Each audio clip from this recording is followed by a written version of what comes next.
Stay. Okay. Okay. We are live. I got Rico on the phone. Yeah, I got Rico on the phone. I'm talking to Rico. Wait, it's. Okay, you live now. I'm live. I'm live, baby. I'm live, baby. All right, let me come to the back now. All right. Let's see if okay, we live. I'm trying to get closer to the router so we can get a little. Yeah, it means. What's up, y'all? Welcome. Ain't nobody in here, but you know, this is wait for my man Rico to pop up on here pretty soon. He coming. Got 2 people watching. Thank y'all for watching, man. Thank y'all for clicking on and watching, man. Nev, what up, Nev? How you doing? How you doing, Nev? Good to see you. I know I've been absent. Shit been going on. I see you. Oh, Rico called me. Rico going to. Okay. You want me to send you another link, right? Let me see here. Let me see if I can copy this. I copied it. Hold on, Rico. Rico, can you hear me? You need another link? Well, let me double check. Let me know if you see me. It says I'm in the host of the Naval Lady recording. I dropped. You see me back here in the back? I don't see you in the back. You see, I dropped. I see there. Another link. Copy it and send it to me again. Do you see the link I just dropped in the chat? No. Let me see. I miss y'all too, Nev. Man, I've been doing my thing. You know what I'm saying, Nev? Like I had my mom down for a little while. My brother came down, so I've been doing some family shit. And then just trying to finish this ball here at the crib, just taking on some projects. Nev says she sees the link. Rico, you don't see it? You don't see it? I'm waiting for this crazy dude. We got a good show. I know it's an impromptu show, but we got a good show for y'all tonight, man. I didn't reach my limit, Nev. The honeymoon is over. You heard? You know what I'm saying? Hold on, Rico, man. Rico, you're my my mother loved it out here, Nev. She loved it. This is her second time coming. You know, my mother loves to gamble. She's retired now, so her first trip, she wasn't aware that we had casinos out here like that. But she saw we had casinos. She was like, I fuck with DR. You know what I'm saying? And I took it to Hard Rock. Cause I don't gamble like that. And like I'm gonna be honest, I never really got out in my area. I don't really hang out here until I met up when I first met Rico and Coach, and we was hanging out for the first time. That was the first time I really went out in Punta Cana and like hung out because I was dating my girl here. She was like, the Dominican women are very, very jealous. She didn't want me out and about, so I was like, you know, I'm gonna do that. I'm not gonna be on the scene like that. But since we broke up, I've been out and about. So I got to show her Hard Rock. I never even been in Hard Rock. So Roberto took me to Hard Rock. And Hard Rock is nice. Like it's a nice casino. It's just a nice environment. I like Hard Rock. You know what I'm saying? If I was to go somewhere and just kick it for the night, just wanted to just go, like to be by a nice bar, be around some upscale, not really upscale, just to be chilling.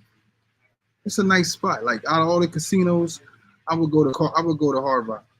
Coach a married man. Yeah, that was old school Coach. That was before Domingo, I think. Wasn't that before Domingo, Rico? Rico, you still ain't made it on here. Let me get Rico, man. Let me copy the link.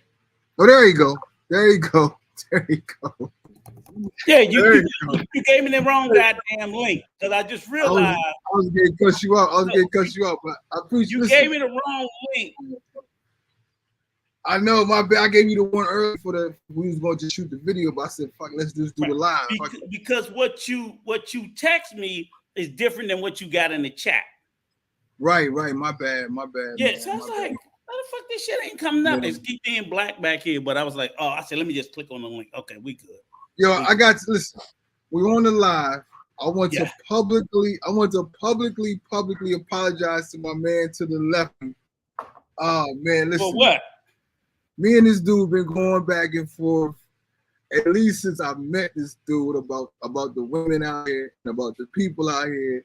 And I was holding the torch. This is my fly spot. I had the torch for the Dominican people, for the Dominican. I'm like, no, Rico, they're not all like that. They're not all like that. There's some good women out here, Rico. What you talking about? And My man Manuel came on a couple of weeks ago, about a month ago. It was like, yeah, they all like that. And Manuel's Dominican, so I know Rico was Give dancing. me 10 minutes, Troy. At you. I'm gonna give people a backdrop on what we're gonna talk about. Rico was dancing on the table. Rico was like, man, I told you they hoes. I told you they all hoes. I'm like, nah, Rico, they not all hoes. But then we had a couple of Dominican guys. Well, Dominican guy came on the show, came on Coach's show, and was like, yo, nah, they hoes. I was like, come on, man. They can't all be that. But I think like, what I can say about the women or about being here is they are more dependent on money than more in America because of the job situation and things like that. So because of that, I think it tends to make women seem a little bit more, about the money. And I've been going through my thing, and I titled this tonight is like, yo, I reached my limit about the Dominican Republic. Let me just keep it real. It's like I don't defend, I just don't say nothing. You know what I'm saying? Like I see what's going on here, but I don't say nothing. But recently, trying to do business out here, trying to hire people to work on the house, just everyday life and just customer service. Even I'm a patient brother. I'm a very patient man. As some of y'all may know, I used to be a therapist. I used to be in the military. So I'm used to like just being patient and having patience. And Nev, you coming up? You coming up to the stage? Yeah, okay, Nev. We add you up here. What's up, Nev? What a guan, my sister. Hi. I don't know if I'm hearing right. Unplug that. Hi. Hey, what's up, baby? How you doing? I'm doing good. So Nev, you said I didn't reach my limit, Nev. Rico warned all of y'all. Y'all don't listen. He did. No, but see, listen, I wasn't like naive, like I'm gonna go get in a relationship and just oh, I love everybody. I was more like I'm not gonna say nothing. You know what I'm saying? I was like in between. Coach would be the one like, yeah, I love the DJs. He got his tambourine out. I wouldn't really say much, and Rico would be on the opposite. I'm normally in the middle, but now I'm like, I can't bend it no more, man. Like it's too much. It's a beautiful place, Nev. It's nice women. It's cool, but once you peel back the onion layers, you be like, damn, this shit tastes nasty. It's a little bitter. You know what I'm saying? It's like the customer service. Today, I got people coming in town Friday, and I needed a new bed and a mattress. I was gonna build the bed, but I was like, I ain't got time and I don't feel like it. So I was like, you know what? I'm just gonna go buy a bed, buy a mattress, and put it in one of my spare rooms because I moved the other bed into the apartment. So I got 3 people coming down. So I go to the store, and the guy is I literally went to the furniture store. Now, this is in Frusa. If you know anything about Punta Cana, most people that say they live in Punta Cana don't live in Punta Cana, they live in Bávaro, Frusa. So I'm in Frusa, which is next to Bávaro. It's a small town where all the Haitians live at. And I go there just to get me a little mattress in there. Walk into the store, the guy is on the couch on his phone. I couldn't even find him because it's a furniture store. You just see people sitting on the couch. So I'm walking around, and it's hot now. It's hot. Summertime's coming. There's no air in the store. It's just fans.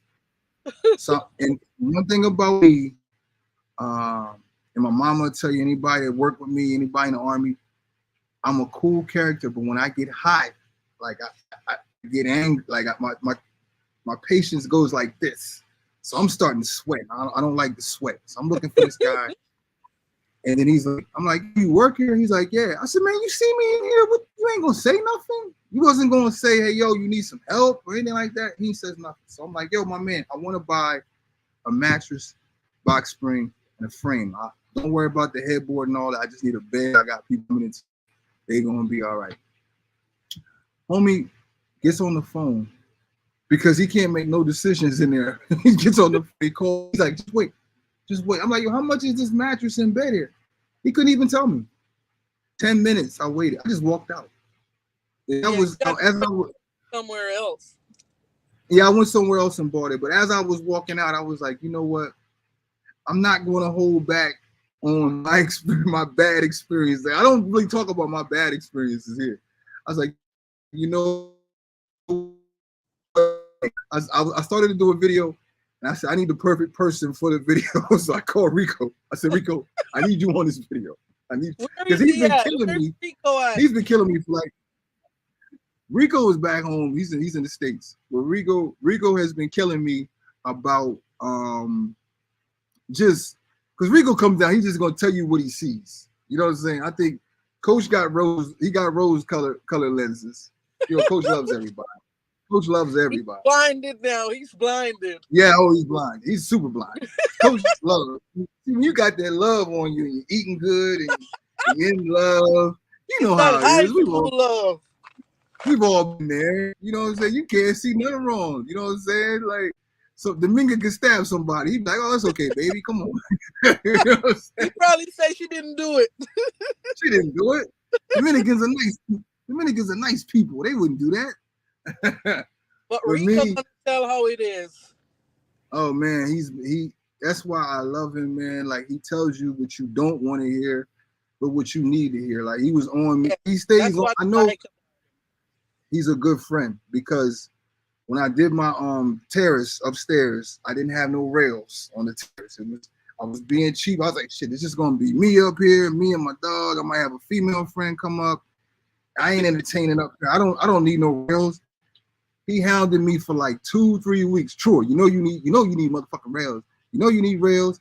Somebody get drunk, fall off there, then what you gonna do? You need rails, He stayed on me until I put the rails on. I didn't want to spend my money on the rails, but I knew every time I talked to him, he wanted to see the balcony to see if I got the rails put up. So I finally. He's right. He is right. And I hate to say he's right about these women, because we've been going back and forth about these women for the longest. And it wasn't until Manuel was on Coach's Live, and Manuel was like, yeah, it goes right. Like, these women are definitely in it for the bread, and if you don't have no bread, they're not going to be in it. And I'm like, nah, Rico, it can't be the bread. No, even Manuel know it, as you can see, and he's from there. He know him. So I threw the towel in. Nev, I threw the towel in. Nev, I was like, you know what, man? All right, y'all got it. Cause like, I'm gonna let I have a revelation to give out. Now, I've never really like dated or entertained Haitian women, because Haitian women in the areas that I'm at, they tend to like, they like white guys. The white guys, they're the first. Yeah, they're and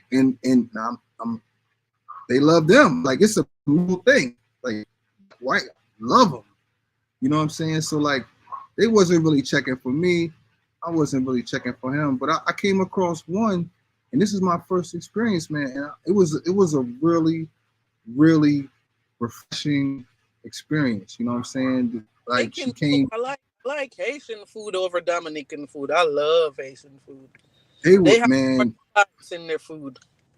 Right. And she came over to the house.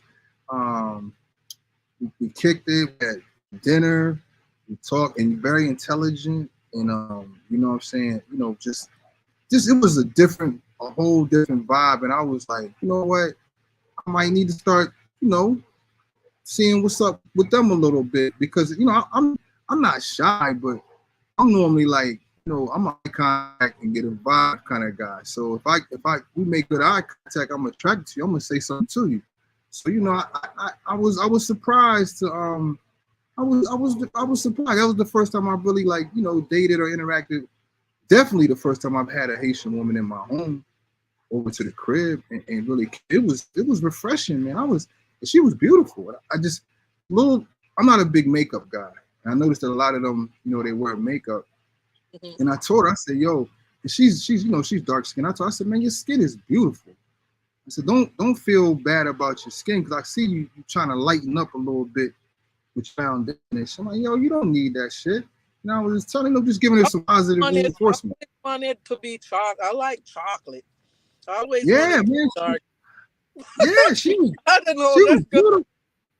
Yeah, she was beautiful, Nev. I was like, damn. You know what I'm saying? But you know, it was an interesting conversation, and she was telling. She was like, well, a lot of you guys don't a lot of you black guys don't talk to us when you come down here. I was like, yo, if I see you, if we at a bar or something, and I see you with the white dudes, then you know, I'm figuring that's your play. You like, that's what you like. She's like, no, we like black guys too. I'm like, all right, cool. You know, now I know. But As she said, brothers not gonna check for a lot of Haitians because some of them they just like women. They A do. lot of They do. brothers, Right. You know what I'm saying? I'm you know what my rule is as I get older, and as I tell my younger brothers and my nephews and my cousins, go with the woman who likes you. yes, that's what my mom told me. You will never go wrong. You'll never go wrong with the woman that likes you. So if a woman approaches you and she looks decent and she likes you and she shows interest in you, date that woman right there. Because if you chase a woman, you're gonna always be chasing her throughout that relationship. You're gonna be chasing and chasing and chasing and chasing, especially if she didn't really want you. She just got you in a placeholder until the guy that she really wants comes along, and then you up out of there. But yeah, man, that was a really eye-opening thing for me, man. And you know, a lot of homies was joking me. They was you fool with Haitians now. I'm like, hey man, I'm fooling with whoever like me. If you like me, you got good taste. So I know you ain't crazy. So I'm gonna go ahead and go with you. You know what I'm saying? But that was cool. I met her, nice looking. I sent Rico a picture of her, right? And Rico was like, oh my God. I was like, yeah, like there's a ton of beautiful women on the island, but I can't say there's a ton of great and good women on the island. You know what I'm saying? Because everybody here tends to be a little promiscuous. Man, I heard stories of and this you know they're very nice to their men. The things they do to foreigners, they don't ever try it with their men. No, but you know, because it can get violent. I've seen that. I've seen both sides of that. Like men check women. Like when it's they know. I think they know with most foreigners that we're not going to put our hands on them because you know who wants to get arrested and deported out of here. Because one thing I know about this government,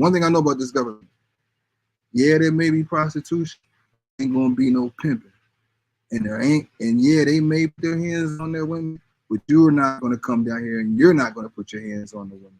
That's not gonna happen. So they'll get you up out of here. You know what I mean? Yeah, so, they said they won't lock their men up for whooping the woman, but they'll lock you up. Oh yeah, you're going to jail. You're going to jail. Especially if you ain't got $100 on you. If you ain't got $100 on YouTube, there's a lot of horror stories on there about it. Yeah, if you don't have that $100 when the police come, you will go. You better have your money together, because cash is king in every situation out here. Every situation, cash is king. So you might be able to pay your way out of a situation, but you shouldn't be putting your hands on anybody anyway. You know what I'm saying? But I don't ever let it get to that. If I see it getting to the point where I have to defend myself, I'm gonna just ask you politely to get away from me. That's all. On YouTube, they said the Haitians act better because sometimes they're not legal there. So I guess you stand a better chance with one not causing drama. Yeah, I don't know. This is my first experience with one, and I enjoyed myself. So I'm gonna see where it goes. I'm gonna have another day or two. Oh Lord, then you've been single for long too. Oh, you must be a player. Yeah. She was cool. She was cool, man. Like, you know, it was just cool. Like, you know, I dated my ex out here for like almost a year, and I was being good because I don't know why. But I was being good. I would tell y'all if I was getting some on the side, but I was really, really being good because, you know, I made a commitment to her. I was like, you know what? She was like, only thing she asked me, she's like, Troy, this is a small town. There's no black guys here. Everybody knows you. They know you as the black guy from America. And please just don't embarrass me. So that's why I didn't go out to the club or nothing until I met this joker right here. And I met him and Coach, and we went to the club. Jealous. Huh? So that means she was jealous. I think they all are. I haven't met one out here that's not jealous. She was just like, don't embarrass me, because she knew. She knew. So I didn't even go to the club. But when I met them two jokers, they're like, yo, we're going to the club tonight. Meet us at the club. I'm like, all right. And we go to the club. And I'm like, damn, this is how it be out here. And he was like, you don't live here. You don't know it's like this out here. I'm in the club like, oh my God. Like, this is what's going on out here. Hi, Rico. It was going down. You muted, Rico. You still muted. Hi, Rico. What's up, man? I'm chilling. I'm sitting there talking to mom. My mama just came home from work. Oh, okay. Hey, yo, I had to publicly apologize to you, man. For what? For telling you. I know you've been waiting for this one. You've been waiting for this. You've been waiting a year to hear this. I've been telling you, but see, the thing is, I always say it, like when Manuel said, I say, why when it comes out his mouth, it sounds correct, but when it comes out my mouth, it's wrong. It's the way. It's always, well, you gotta watch how you said. I'm like, I'm saying it the same fucking way he says it. He said it worse than what you said. Right. He said it worse. But if he says it, well, he's right. Well, how the hell am I wrong? And because the biggest thing is, like I sit there and say, is, and Troy knows it, Coach knows. I'm like, I get all these newsletters, and I'm always reading about stuff constantly about how it is, and I know enough from being in other countries is the similarities exist. So, like I said, whether it's El Salvador, whether it's Costa Rica, I'm like, it's the same, because what everything comes down to is you try to tell people, it's like, at the end of the day, is we come from a culture or space of plenty. We have. Right. So how are you going to be viewed when you go? And I look at this, I'm like, it's not much different, right? If I always tell people, like, I got a couple of friends that really got money, right? That really got money. Whenever I go out with them, I'm not spending shit. It's all on you. I kind of look at them the same way they look at us, that you got it. You got it, right? Don't do that, though. Don't. Listen, no, because I'm like, they got like money. So I'm like, why would I pull out my wallet? Are you crazy? My money is chump change to you. You're supposed to pull out your chump change, offer to pay, and then let them get it. Oh, you know what I'm saying? And look, the first time or two I did that, after that, I ain't even bringing my wallet. You ain't even bringing your wallet. But by the same token, I tell them like this, the reason why I'm that way, y'all take me places that I wouldn't even go. You know what I'm saying? Because y'all done took me to a place where the price point is above my market. You know what I'm saying? I'm like, you can't take me to no 8-star restaurant because I don't fucking come here. I don't have that kind of money. So if you brought me here, you definitely paying. Because I don't have no money for no this shit. So if they say, Rico, come on, we going out, you ain't about paying. I can feel that. Not depending on where, if they take me to certain places, absolutely not. Because if I got to chip in, we ain't coming here. Right. You know, because some of the places are like really, really, really expensive. I was like, I ain't got money like that, but that's what they want. That's what their taste is. So who am I to tell you that you got a slum? I'm not gonna tell you got a slum, but I'm like, I can't afford this shit. I can't. Go ahead. Okay, I'm gonna have to get out of here. I have to go make a video at Home Depot for my channel. Oh, okay. What you build? Thank you, Nev, for stopping in. No, I just show what they have new at Home Depot. Did you send the video to Rico that I sent you? Troy? Which one you sent me, Nev? On IG. You sent me a video? On IG? Which one was that? Because I probably didn't. The dude mom, Austin mom. Oh, yeah. You So send it to him? he already was Which one on is it. that? He already was on it. Oh, I'm talking about okay. Austin's mom. He talking about Austin's mom. Did he send you the video I sent him with me talking to Austin mom? Did No, you see I was Rico? watching it. I was watching it on my troll account. Y'all gotta let me know where to go. Did you see me? Did you see me ask her? I know you asked her if he used to watch PORN. Yes, But at 6. And she went off on me. She was like, "What's wrong with that?" I'm like, "What's wrong with it? What the hell are you talking about?" With that? Now, Oh Nev, I used to be a I'm still licensed as a social worker, Child counselor.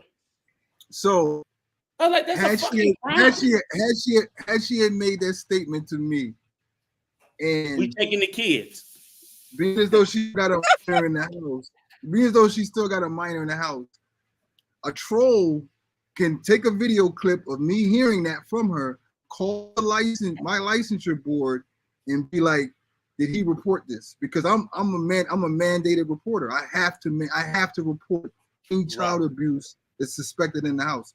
So that's why I was glad he had the conversation with her. I was like, if I had the conversation with her, if I was to practice, I would be obligated to call the peoples on her. You cannot let a 6-year-old watch porn.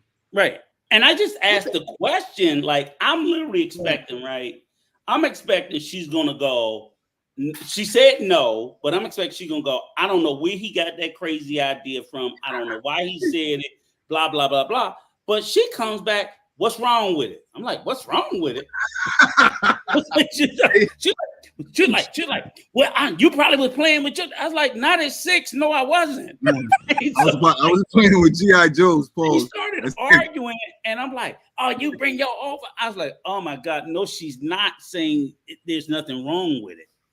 But Nev, I know you had to go. Nev, thank you for checking in, man. I appreciate you. Nev, I'm always going to appreciate the support. Nev always supports, man.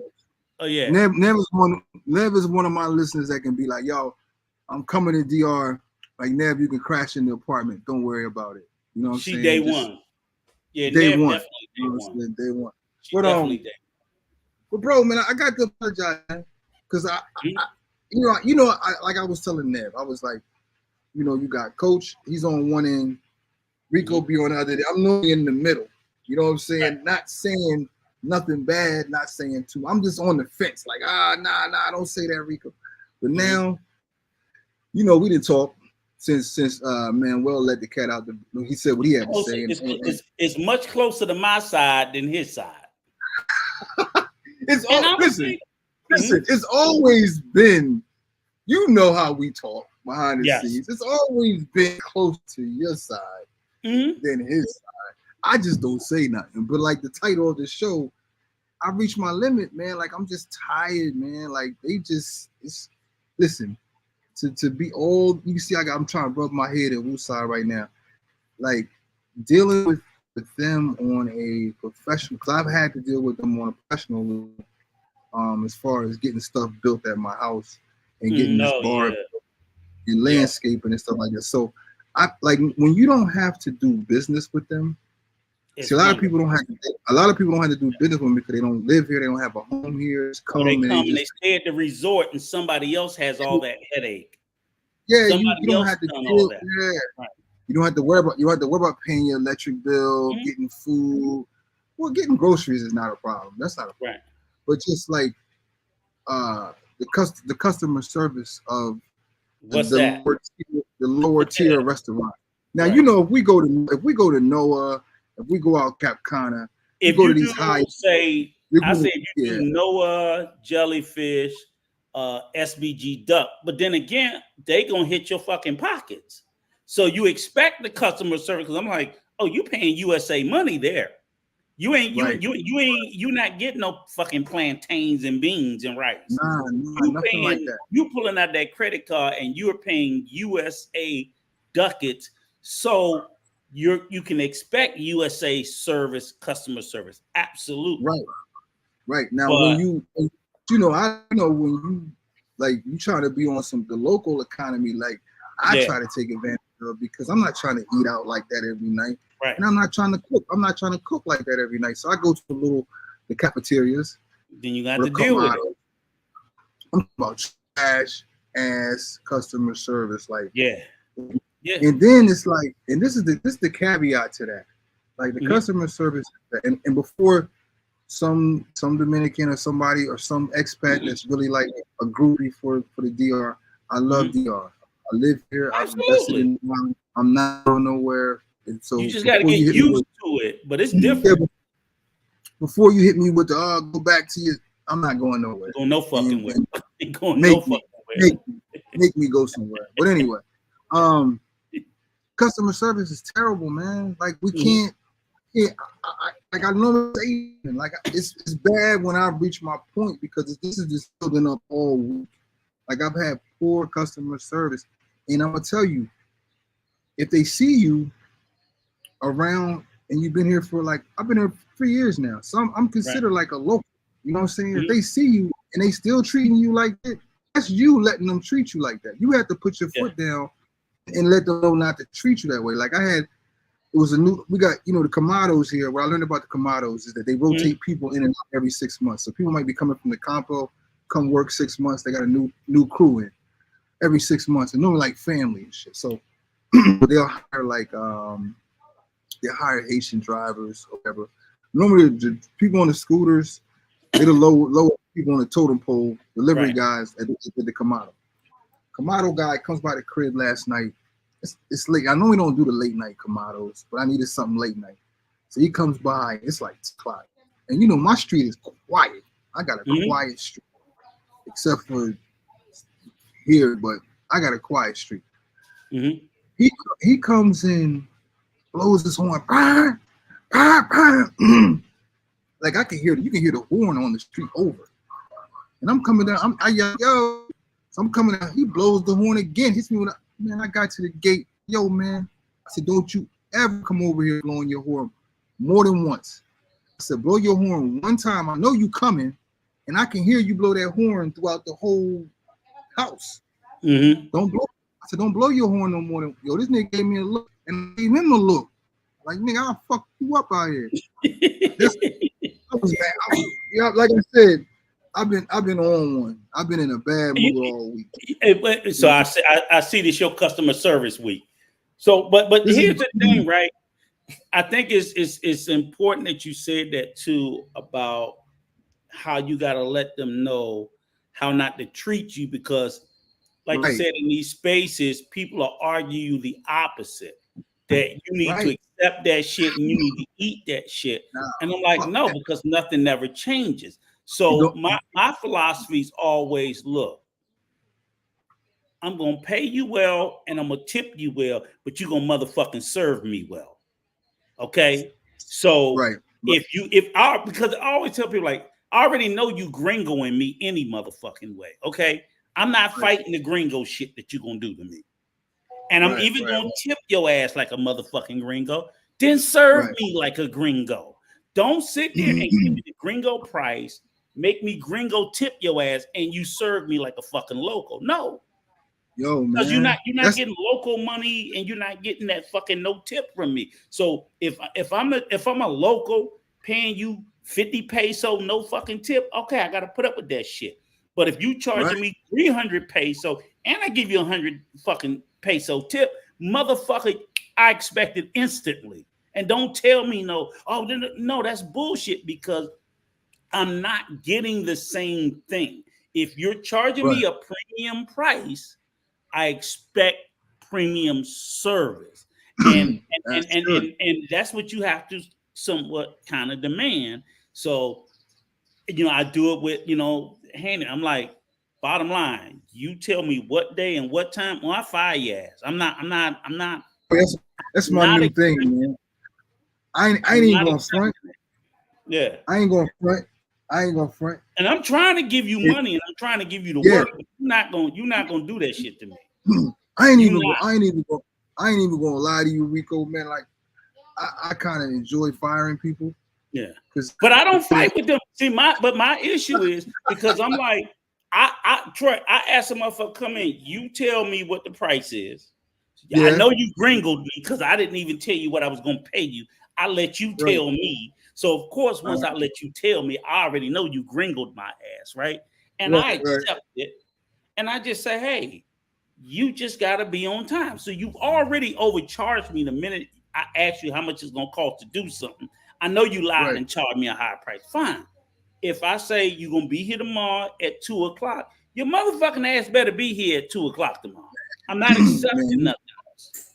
Man, listen, let me tell you, I have come up with, I just think that they will treat you how you let them treat you. Like even with the police, if you start being susceptible to bribes, and like they always want you to pay bribes, you don't think that they're gonna recognize your card and then say, okay, that's the card.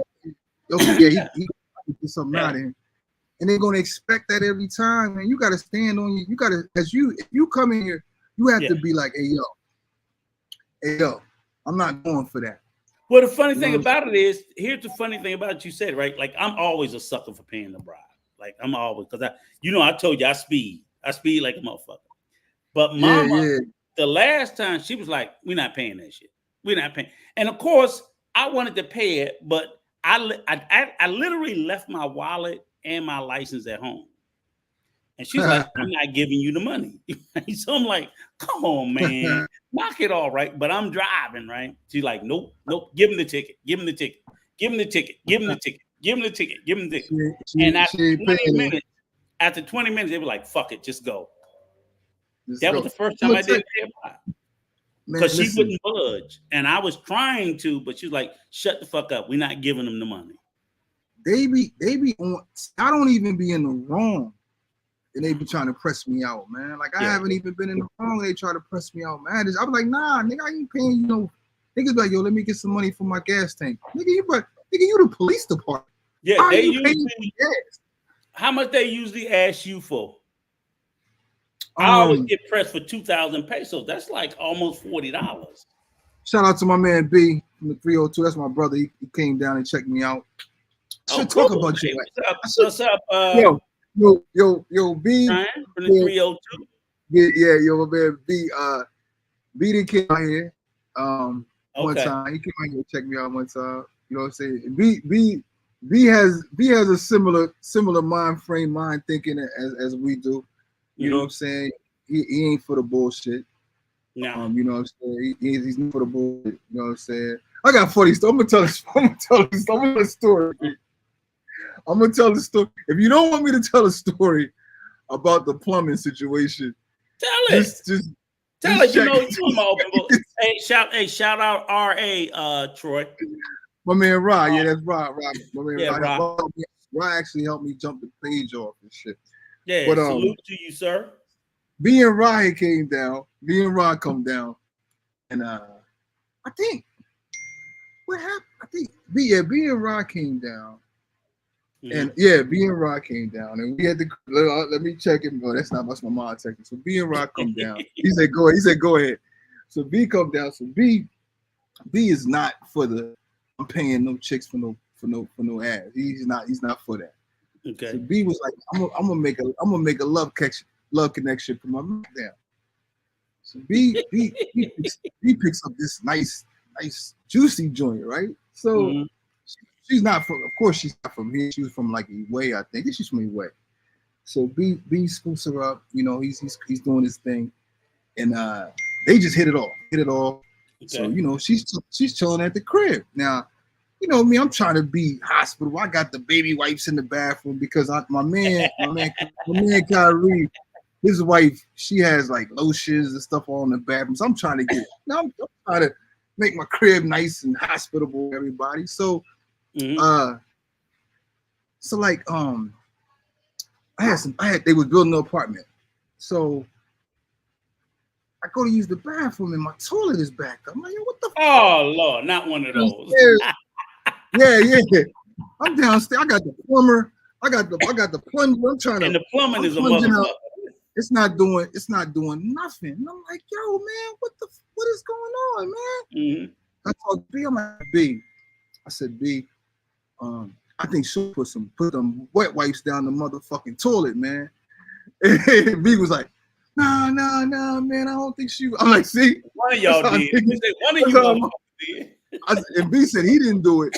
But see how when women coming by, Somebody like, did it. B's hard. B's hard on the women. So B was Right. soft. He's like, nah, I don't think she would do that. I'm like, if it wasn't me, it wasn't you, it was her. What So you say, Troy? That motherfucker didn't clog itself. I had to call the Haitians up. They came and really? they went into the septic tank, and they like it was that bad. It was that bad. And then my man shows me the fucking wet wipe. I said, I fucking do it. I knew that. But you know what's funny, right? No, hold on. So it's like late night, right? So, and this is how I knew she was guilty. She didn't want to come out the room. You know what I'm saying? So they hold up in the room. And I was like, yo, let's go. They hold up in the room, and I'm in the room. So I'm texting B back if I'm tight. And B goes, so this is how I know B's my man. So B was like, damn. I said, B, man, the dude pulled the wet wipe out the septic. Did they come check your asses? B said, damn, man, I understand. Yo, get that bitch out. I was like, chill. We don't have to kick her out. We done already paid for this shit. But yeah. That was B when he came down. And you know what? That was my man B. He came down. We had a good time, man. We had a real good time, man. But trying to get B on some digital nomad stuff so he can go out the matrix too, man. That's the way to go. For sure. But you know, man. Yeah. I say to give a little bit of blessing on the plumbing thing. Yeah.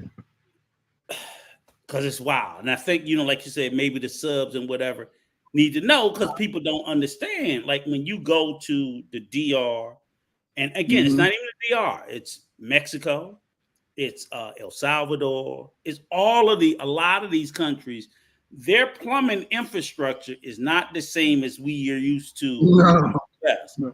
And for me, I have a hard, because for me, I'm like, I'm not wiping my ass and throwing shitty toilet paper in the trash can.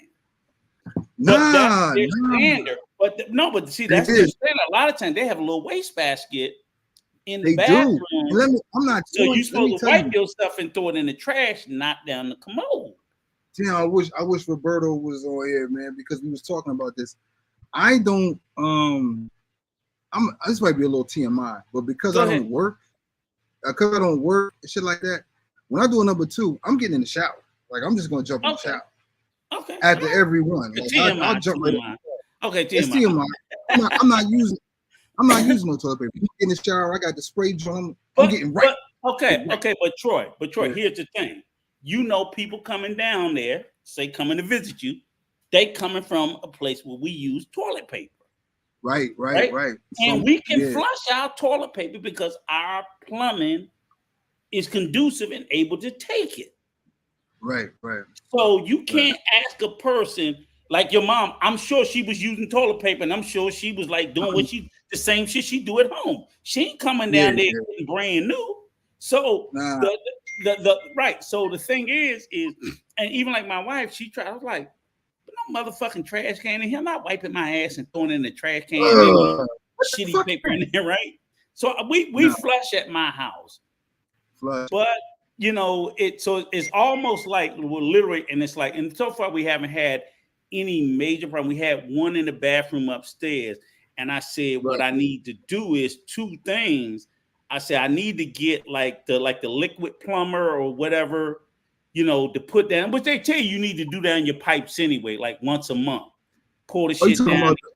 You talking about like oh yeah, I got it. I got the little thing. It's like a little sack. You drop it every 6 months. Pour it down once a month to keep any buildup. And then in addition, we had the guest bathroom upstairs, and it fucking blew me away. And I watched the way they unclogged it because I had the little plunger. Like, this shit is not fucking doing that. It would push it down, but it wasn't unclogging it. And I was like, I need to get a snake like I got back home in the US where you can snake, right? Snake shit, yeah. But how I saw I still hadn't never gotten it, right? So I said, I don't have a snake, I don't have the liquid, and the plunger's not working. But you know how they clear the fucking toilet? They keep pouring buckets of water. I watched the cleaning lady. I was like, how the fuck? And she just fill it, water, fill it, water. So eventually it builds up enough pressure to push whatever the blockage is through. That's their mechanism of clearing blockages in the toilet. And I was like, but they were like, we don't do it because we wipe our ass and throw it in the trash. And I'm like, I'm sorry, but I'm not having a house. I'm not having trash cans with shitty toilet paper in the bathroom. I'm praying to God I don't have that problem with the sisters, because I got 3 sisters coming out. They go through some toilet paper, man. So I got 3 sisters. Exactly. They're gonna do what they normally do. They come in Friday. They come in Friday, so I gotta go make sure I stock up on toilet paper and take your ass to Unidos and look for a damn snake. You know what? People talk. A lot of the locals did not like Unidos. Is my spot. They don't like the noodles because they don't want to pay that bread. Because Unidos not cheap. It's not cheap, but I'll pay it because they got what I need. It's not cheap. It's not cheap stuff though. It's like exactly. Quality stuff. I mean, if you in the tools, if you in the tools, they got Milwaukee. They yes. They got good, Mama, I said their what you going? Their tool selection is crazy. They have Milwaukee tools. That's an American shit.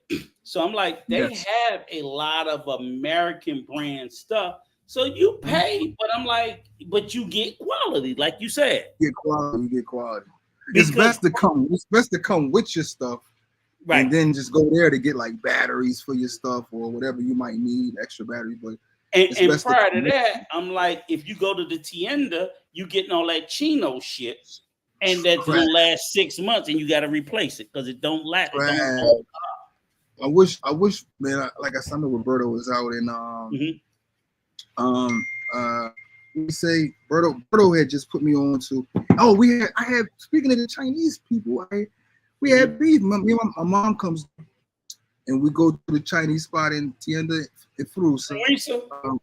Yeah, the yellow building, not the new one, not the big one, but the older one that's ran by the Chinese people. So we go in the store. Is that right across from the from Little Caesar? Little white strip, Gabby, not me. Go ahead. Little Caesars. Right across the street from Little Caesars. Oh, you ain't know we got Little Caesars now, dude. Oh, you know what I want to ask you? I saw on Jamie Gruber they got a new food court in the suppose they got a new food court in where Jumbo is. A new food court? Yeah, where Jumbo is. Supposedly they took, I guess, maybe the upstairs spot or whatever. Upstairs, maybe upstairs. They built a whole new food court. I can't believe you ain't been. Look at that. I'm gonna go there. I'm gonna go upstairs and check it out. Yeah, it's at the San Juan Mall. So it's either there or you know where else it might be. It might be over top of Mari, where was that we was walking to? They was building. Was it over top of the furniture store, IKEA? And we saw them doing construction. So either if you go into IKEA, but the escalator upstairs, maybe back there. But I know he said it's in the San Juan Mall, and they got a pupusa place. They got about, if you look at Jamie Gruber's channel, he listed about. They got a kid place, like a bar, like 6 or 8. It's a new food court. But he said it was where the mall, like where Jumbo is. Okay. And I meant to ask you about it. Have you checked it out to see what it's like? Nah, I haven't checked it out. Yeah. I haven't checked it out, man, but I have not checked. What the fuck? I was just going to tell you, this coach just hit me. He said he wanted to come on. Hit the link. I just dropped the link. I was gonna tell you about the Chinese store though, but listen to this. Right. I got my mom. Where's Little Caesars at? It's in Frusa now. It's right on that road, leaving my house, going to Frusa, right on the right hand side, man. And they got and they putting KFC up there, right next to the Little Caesar, right around the corner from Little Caesar. Okay, but is Little Caesar before the gas station or after? Right before the gas station. You can throw a rock and hit it from right before the gas station. So that yellow so it's yellow right across from the fucking tienda.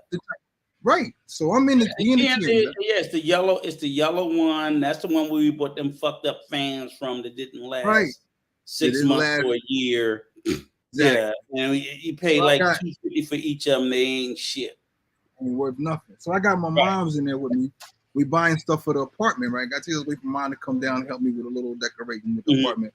She didn't really do much because I'm like, Mom, you on vacation. I'm not gonna have you. She brought with her. So when you got somebody with you, it's like I don't want to take up their vacation. Yeah, we went in there, we looked around, whatever. So we got a couple of things. So my mom takes her phone because she was gonna pay for her stuff with her card, and she puts it up on the counter. So the Asian lady, girl, because she's a little girl, grabs my mom's phone. She's like, "Oh, this is your phone?" My mom's like, "Oh," I was like, "Yeah, that's my mom's phone." So she was like, she takes my mom's phone and she's like, "Well, tell me the password." He was like, "What?" I said, "Yo, that's my mom's phone." My mom said, "My phone don't have a password." I reached over the camera because it's just instincts from my mom. I reached over the camera and snatched the phone out of her hands. Like, "What the fuck you doing, man?" And then I opened up the pictures and I showed the pictures of me in the phone. I said, "You think?"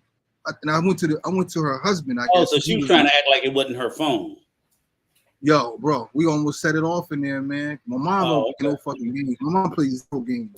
So the dude comes over. the guy from the counter comes over. Okay. He was like, "Yo," he's like, "What's going on? What's going on?" I said, "Man, nigga, try to say my mom. We in here trying to steal this phone." I said, "My mom phone." I said, "You see this picture of me in here?" I said, "What the? How am I steal a phone with a picture of me in it?" Right. He's like, "Oh, I ain't steal a phone. Put a picture of me in it." Yeah, he's like, "Oh, we sorry." I said, "Man, fuck." But see, they're used to talking to they're used to talking bad to Haitians. Like they got a lot of Haitian employees. Oh, he said he's in the back. Coach, we don't see you. I'm in the back. We don't see you. But yeah, so like we snapped up and my mom was cussing. My mom said, "We ain't never coming in here again. We ain't never coming in here again." I was like, "Hold on, Mom. Speak for yourself." I might have to come in here. We don't see you. We're trying to get Coach on, man. Like I got I'm gonna drop another link for you, Coach. I know you're trying to get on. He said he was here. Right. No joke. You know what I mean? So, but yeah, that's how they treat the boy up in the Chinese spot, man. It was bad. I see you. What you got, a mojito? Yeah, I got my buddy Mario. He's his next door neighbor. He's from he's up here from Florida, from Orlando. From Orlando. What's up, Mario? How you feeling? Yeah, that's Troy. Brother? He's in Punta Cana. Oh, all right. Can't go wrong there. So I'm trying to get the family to come over. Him, the wife, and a couple of girls. Yeah, and actually I'm trying to get his brother-in-law. I'm trying to set up a guide trip with me and his brother-in-law, his wife's brother, who needs to go. And we come over there and chill out with you and whatnot. Maybe.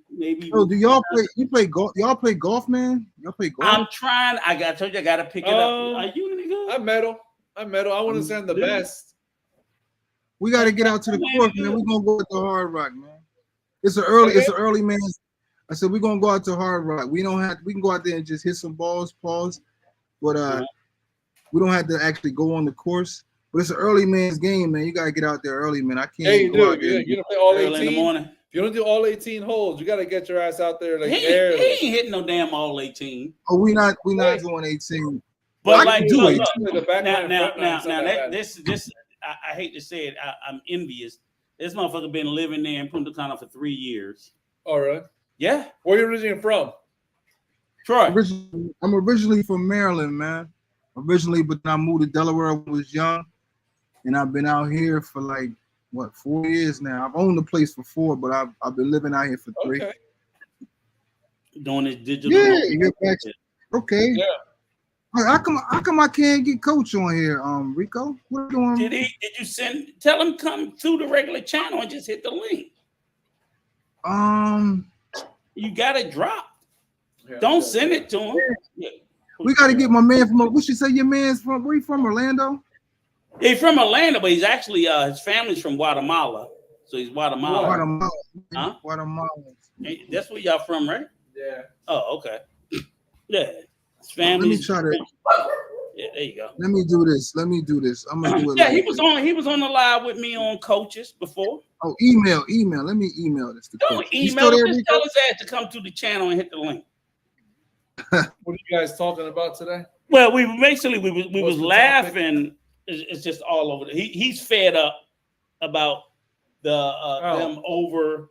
He's reached his limit about let's get real about the Dominican Republic. What does that mean, though? Because people romanticize it. Yeah, man. So Well, he hit his customer service limit between asking people to come fix shit, things like that. So so he forgot you were in Latin America. Yeah. You thought you were here. Yes. Welcome. You know what? I'm telling you, man. It's like we don't. It's like this part of the island is supposed to be the island with the most infrastructure, and not a lot of BS going on. Here go, Coach. I'm about to get you up here. I was just saying, you guys forgot. You guys came from the U.S. and forgot what it's really like to be outside of the U.S. Because specifically Latin America. Because of this clown, right? Who always this narrative that it's paradise. I'm like, you know what, point. Everything is good and it's bad, right? Mm-hmm. Like for example, listen. Service sucks. The beach is right there. I wouldn't trade being here for anything right now. But like, I just kind of like reached my limit. I was telling people earlier. I said, Coach is normally like on the far left. Rico is far right, and I'll be in the middle. But after the Manuel live, I'm leaning more toward because I was like, no, it ain't like the Manuel kid. Manuel was like, yes, it is, Troy. Yes. And I'll tell you the perfect example. Before you came, right? Me and Troy were just sitting there talking, and I was like, it's crazy. Like, and I know you probably know the same thing from Guatemala when you go home. I was like, even something as simple as plumbing, like flushing shit down the toilet, it's a big deal there compared to here. Because we're so used to using the bathroom, flushing shit down the toilet. But like he said, your toilet gets clogged up. And like I said, all through Latin America, like, no. Listen. The infrastructure. I haven't had major toilet problems. Is so different. And if something goes wrong, you just can't pick up the phone and call nobody to come fix it. No. And that's what y'all doing. What's up, man? Y'all doing all right?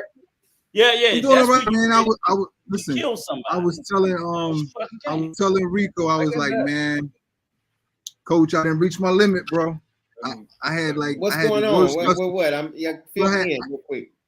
I had some bad customer service this week, man. It seemed like everything just went awry this week, man. Like, it ain't paradise like that lie you keep telling. Had a couple of women that I've dated. I'm no longer dating, man. Like I had to cut them off, man. This thing gotten bad out here, man. Yeah, I'm sorry to hear that, man. I'm venting, man. I'm not complaining, and I'm not going nowhere. I still love it here. Troy. Yeah. What's funny is I was laughing because I told you earlier. I said Floyd was going in hard on him earlier this week. Your boy Flip, I think I looked at him earlier. I think he's back from Colombia. Right. So, and that's just like, I'm like, I don't know why people just can't be honest about shit. Just be honest and say it's beautiful, but it ain't perfect. Stop selling this perfect shit because it's not. If you had to ask me, what's today, Wednesday? You had to ask me Tuesday how I felt about this place, I would have had some real shit to say, man, because I had a I had a bad weekend, man. I had a real bad weekend. Like 2 women that I was dating, I'm no longer dating them because I just got irritated, man. Like it's like it's almost like you like, damn man, like there's something wrong every 5 minutes. You know what I'm saying? Like when they stop asking you, did you eat? That's when you know the honeymoon stage is over. Because normally they're like, yo, baby, how you doing today? Did you eat today? Did you need anything? And and it started turning into, it went from did you eat to I need this, I need that, I need a couple of hours, this and that. So I'm like, damn, man. And then I had my partners on the phone. I was talking to them, and they followed the Dominican route. It was like, well, your man, he doing all right. I said, that's my man. You know what I'm saying? I said, but it always go back like I said. Everybody goes back to coach. Well, why coach got to be Domingo? Yeah, that's not the norm. And Rico said all the time, like everybody ain't going. I mean, it took me a minute. What three relationships before I done what I said. The first two totally fucked over you. So I'm like, everybody hasn't went. They got to go back and watch the old one again because they just see now. They like, well, your boy got to eat. Your boy doing good. Why you can't get right? Y'all forget about the first two. The first two that just dogged the shit out of them. I'm like, why do y'all keep forgetting that? Man, he wasn't I don't know. He was in the same place. I tell you what, I'm not. Let me say this, y'all. We only talk about two. We only talk about the two that y'all know, but I wasn't in a relationship with the other 3 or 4 or 5. Get out of you too. No, it ain't, nigga. Let me finish talking. Damn. So what my point is, I wasn't in a relationship because as soon as I started to try to get into one, some red flags started, flashing up. You kept seeing hands. Right, hands. Exactly. My mama got to get her left toe amputated, stuff like that. Just all kinds of crazy stuff. So, people always talk about, so it really wasn't 2. It was like 5 or 6 of them, but I wasn't dating them in a relationship. So I don't even count them. Right. I only talk about the 2 that you presented on the channel. Right. Because you presented the first one. What was her name? Right. Yeah. I don't want to say her name. You got his name right there. What is chill? He's stupid. Trey, stupid. Okay. I'm sorry. Well, you presented 2. Hey, Domingo. That's your mind. Okay.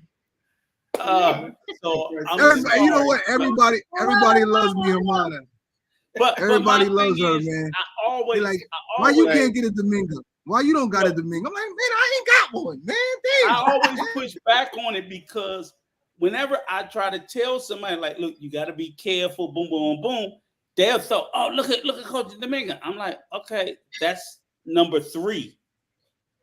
Y'all forgot about 1 and 2. I'm on 10 right now. 2 times before. Stop, because my thing is I'm trying to tell them that, look, if you're willing to come there and strike out like he did multiple times, okay. But most of y'all aren't prepared to deal with that. Give me 1 second, y'all come out there. I said, most of y'all not but no, you're right. But make sure, we got to start saying like, hey, I tried to court and talk to other 3, 4, 5 different women. It just it went. They just think you just went down there and boom. Right, and they just think they're falling off trees. I'm like, because my thing is, I get frustrated. Is I'm like, the narrative is they push the narrative as if it's different than it is back here. I'm like, no, it's the same thing. Hey, Coach, just help us out. Coach, tell us the sauce, Coach. Give us the sauce. Tell us what we got to do, man. Yeah, right. I'm ready, Coach. Man, tell us the sauce, Coach. Man, it was Jennifer is the one. She's just said, I just looked up. I actually owe Jennifer. I was just like, hey, Jennifer, like, hey, I got somebody.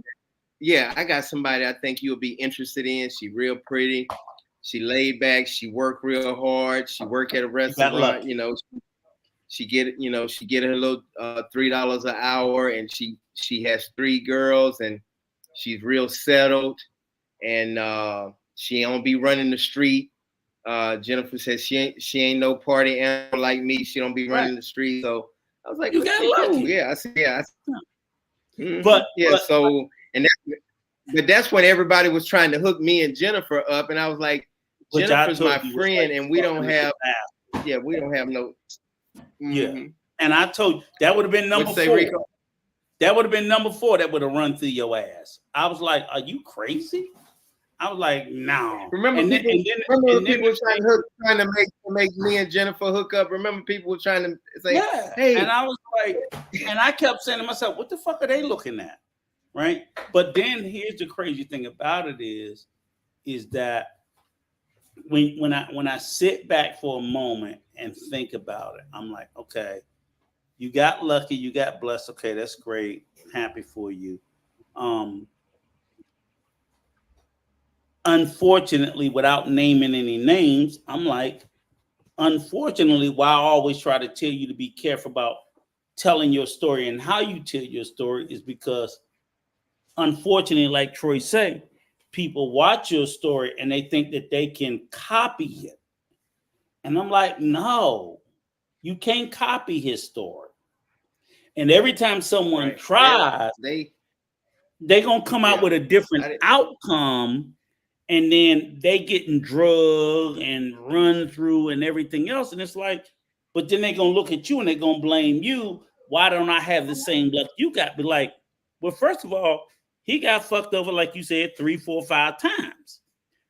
If I'm trying to help, 2 times, but yeah, you're right. You're right. But if I'm trying to help you, if I'm trying to help you not to get dubbed out one time, I need to tell you to slow down. Stop believing that they're perfect. Let me start before that one and the other one that stole my George Foreman grill in my in your TV and your big screen TV and everything else. So before that, what are those people called? The ones where the other 4 or 5, what are they called? The ones that I wasn't called. They called it on your ass. No, it's not that it didn't want me. I just saw the games being played, so I shut it off before we even started dating. When they play the games, that means they don't want your ass. Yeah, right. There you go. Be stuck with that. Exactly. Yo, listen. Coach. Exactly. Okay, I had 2 I dated, and I had 4 of them that I didn't even get to the dating part. Right. So I'm trying to tell the entire world and everybody that's on the platform what you talking about. It really wasn't 2, it was about 6 or 7. Right. But the point what I'm trying to say is that it still comes into telling them you can't look at me and see yourself because you don't see all the struggles I went through. Okay. And even if you did, ask yourself, are you willing to come through here? And I would tell anybody this: if you want to be coach, are you willing to get fucked over 6 times first? Because that's what you gotta do. I'm gonna say this: it's kind of worth it. if your tolerance and your wallet can withstand it, God bless you. Hey, but most of y'all, I think if you enjoy yourself in the moment, you know what I'm saying. If coach talking about 6 or 7, but here's the problem is. No, I didn't get fucked over 6 or 7 times. I only got fucked over twice. But the other 4, I saw it going that way. Yeah, I saw it coming. I had some fun, like Troy said, in between though. Yeah. But that's not. But here's the thing: is okay. So without mentioning names, close your mouth, open your ears, think about the people that's going through that shit now. Oh God! Now look.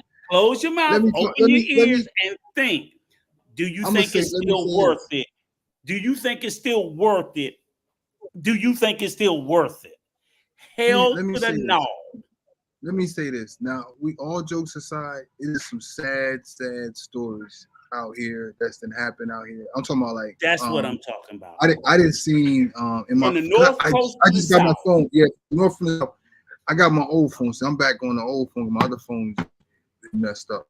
But I was able to get into Facebook because I don't got my Facebook account, but I got Facebook on this phone, and I'm in a couple of WhatsApp group. Facebook groups. Terrible. Man, you hear some stories about these older, and it's normally older white guys. I think why not going to put our information out there, but they'll share. Man, I heard this one story, man, about this guy that said he lost everything, bro. Troy. Everything. Right. Perfect example. One on No, Dominican route. Coach. That's one that Manuel did. No, this is a different guy. But I can say, go to your channel. Look at the fucking guy from England with Manuel. That's what I'm sitting there saying. Yeah, that one too. There are thousands of those. Thousands. But you don't hear about them because they don't come out. They be thousands of those. Just like it's hundreds or maybe thousands of people getting scoped in Colombia, but they too embarrassed to tell you that it happened. Exactly. So what we always say is basically, I look at it and I tell everybody all the time, you take the number that's reported and extrapolate it and multiply that number times 1,000. So if you say, there's 10 cases, there's only 10 stories of people being scoped, multiply it times 1,000, now it's 10,000. Why? Because most people don't want to tell it. So the same thing when they talk about women being sexually assaulted or raped. Most women don't report it because they know people won't believe it. Right. So if you look at the numbers thing, you worked in mental health, abuse. Yes. The number is 10 times higher than what's reported. What's reported is what's told, not what occurred. You know that from being a foster parent. Yep. It's 10 times higher and greater than what's reported. See, now, I haven't. All right, so I'm acting like I don't know the sauce and the secret and the root of how to get a good woman. Most of the time, somebody's gonna introduce you to a good woman here. That's how it works. So it's like if you got a Dominican friend, or like I know I can go to Coach and I can be like, yo, Coach, ask Dominga, she got a homegirl. You know what I'm saying? I'm ready to settle down, or you know what I'm saying? I know where I can go. I can, Rico, your wife has friends here. I know. You can even go to Dominga. You can even go to Dominga. And she'll be like, hey sister, I'm ready to settle down. I know she'll probably talk. I know she'll vouch. Yeah, she'll vouch for me. She'll vouch for me. Be like, okay, I'm gonna put you on. But they also know when you're serious and when you're here to play. Right. You know what I'm saying? And like somebody's wife actually told me that. They was like, you ain't serious about no. I'm not introducing you to nobody because I know you're not ready to settle down. So I've had that too. But like I'm not at the point where I'm like, okay, I'm ready to settle down. You know what I'm saying? I'm not at that point yet. I'm still. When Jennifer introduced me to Dominga, she's like, I'm telling you right now. I'm gonna bust in your head if you hurt her feelings. You hurt her feelings, yes. That's what Jennifer told me. She said, now this is a good one. This is a good one. Like she don't do all that stupid shit, and she ain't looking for no money. This is a good one. And she said, Jennifer Warman, she said, yeah, I'm gonna bust in your head if you hurt her feelings. I'm telling you right now. But Coach, the thing still goes back to people we know, and I'm talking about, I know people from one end of the island to the other, where their outcome is not within a million miles of yours. And they've been through multiple relationships. And I'm like, if that's the case, and I try to tell people, like, you can't look at Coach and other people can show you the positive that it can happen. Yes, it can happen. But it don't happen like that. Yeah, don't think it's that easy is my point. Yeah. They want to pretend like, it's easy peasy, snap your finger. I'm like, no, it's just that's an unnatural belief. to think or expect that should be the outcome, especially when you don't do shit. And then when you don't get that outcome, you want to be all butt hurt and mad. I'm like, you ain't done shit. You don't deserve it. And even yourself, while it's like, oh, well, you look at him, he's successful. I'm like, yeah, but the proof that it wasn't easy was it was his third or fourth time. Yeah, man. If Please, it would be his first time. It wasn't his first time. Yeah, my friends have been dogging me out because everybody started watching Dominican route. If you watch my channel, you're probably gonna watch the Dominican route too. So my friends even going through coaches shit, especially my female friend, like, why you can't get your shit together like my man? Get you a because what happened is it's like they're watching the TV show and they believe, oh, it's perfect. I'm like, did y'all not watch the first 6 episodes? Right. Y'all done came to the season finale and you see married, but you didn't watch the first 6 episodes where that motherfucker was getting the shit dogged out of. Come on. It's a process. She was like, I watched that guy show the Dominican route, and he got his something. You can't tell. I'm like, motherfucker, I'm trying. You know what I'm saying? No, you need to tell her. You need to go back 3-4 seasons ago. Yeah, he's doing good out there. I'm like, man, you in this season, you not 3-4 seasons ago when that shit, and that's the difference. And the thing is, it's not like I want to tell anybody. And here's the bigger thing is I think what you don't do enough is you don't do enough of letting people know that, like, okay, to get this, which I always tell people, I'm like, well, first of all, you need to, I think all 3 of us are in agreement, right? You're not going to get nothing if you're not boots on the ground. No. If you're not boots on the ground living there, just knock it the fuck off. All this back and forth bullshit is that much tougher. It's that much tougher. It ain't that much tougher. It's fucking impossible. No, it's not. Don't say it's that much tougher. It's damn near impossible. Bro, like, I'm not gonna say it's impossible, but it is damn near impossible. Unless you're you got to like. I was riding behind all my furniture and shit in the pickup truck trying to get my sofa back and my everything. And that's the only reason why I say that was like it's nearly impossible. And again, let me be clear. You know what? Let me say this, Rico. Let me say this before I forget.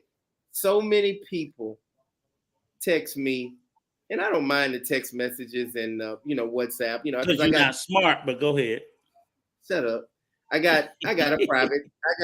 I'm not gonna give them my personal number, my personal phone number, but they always text me and listen, they put in the comments, they say, hey coach, oh man, I want a woman.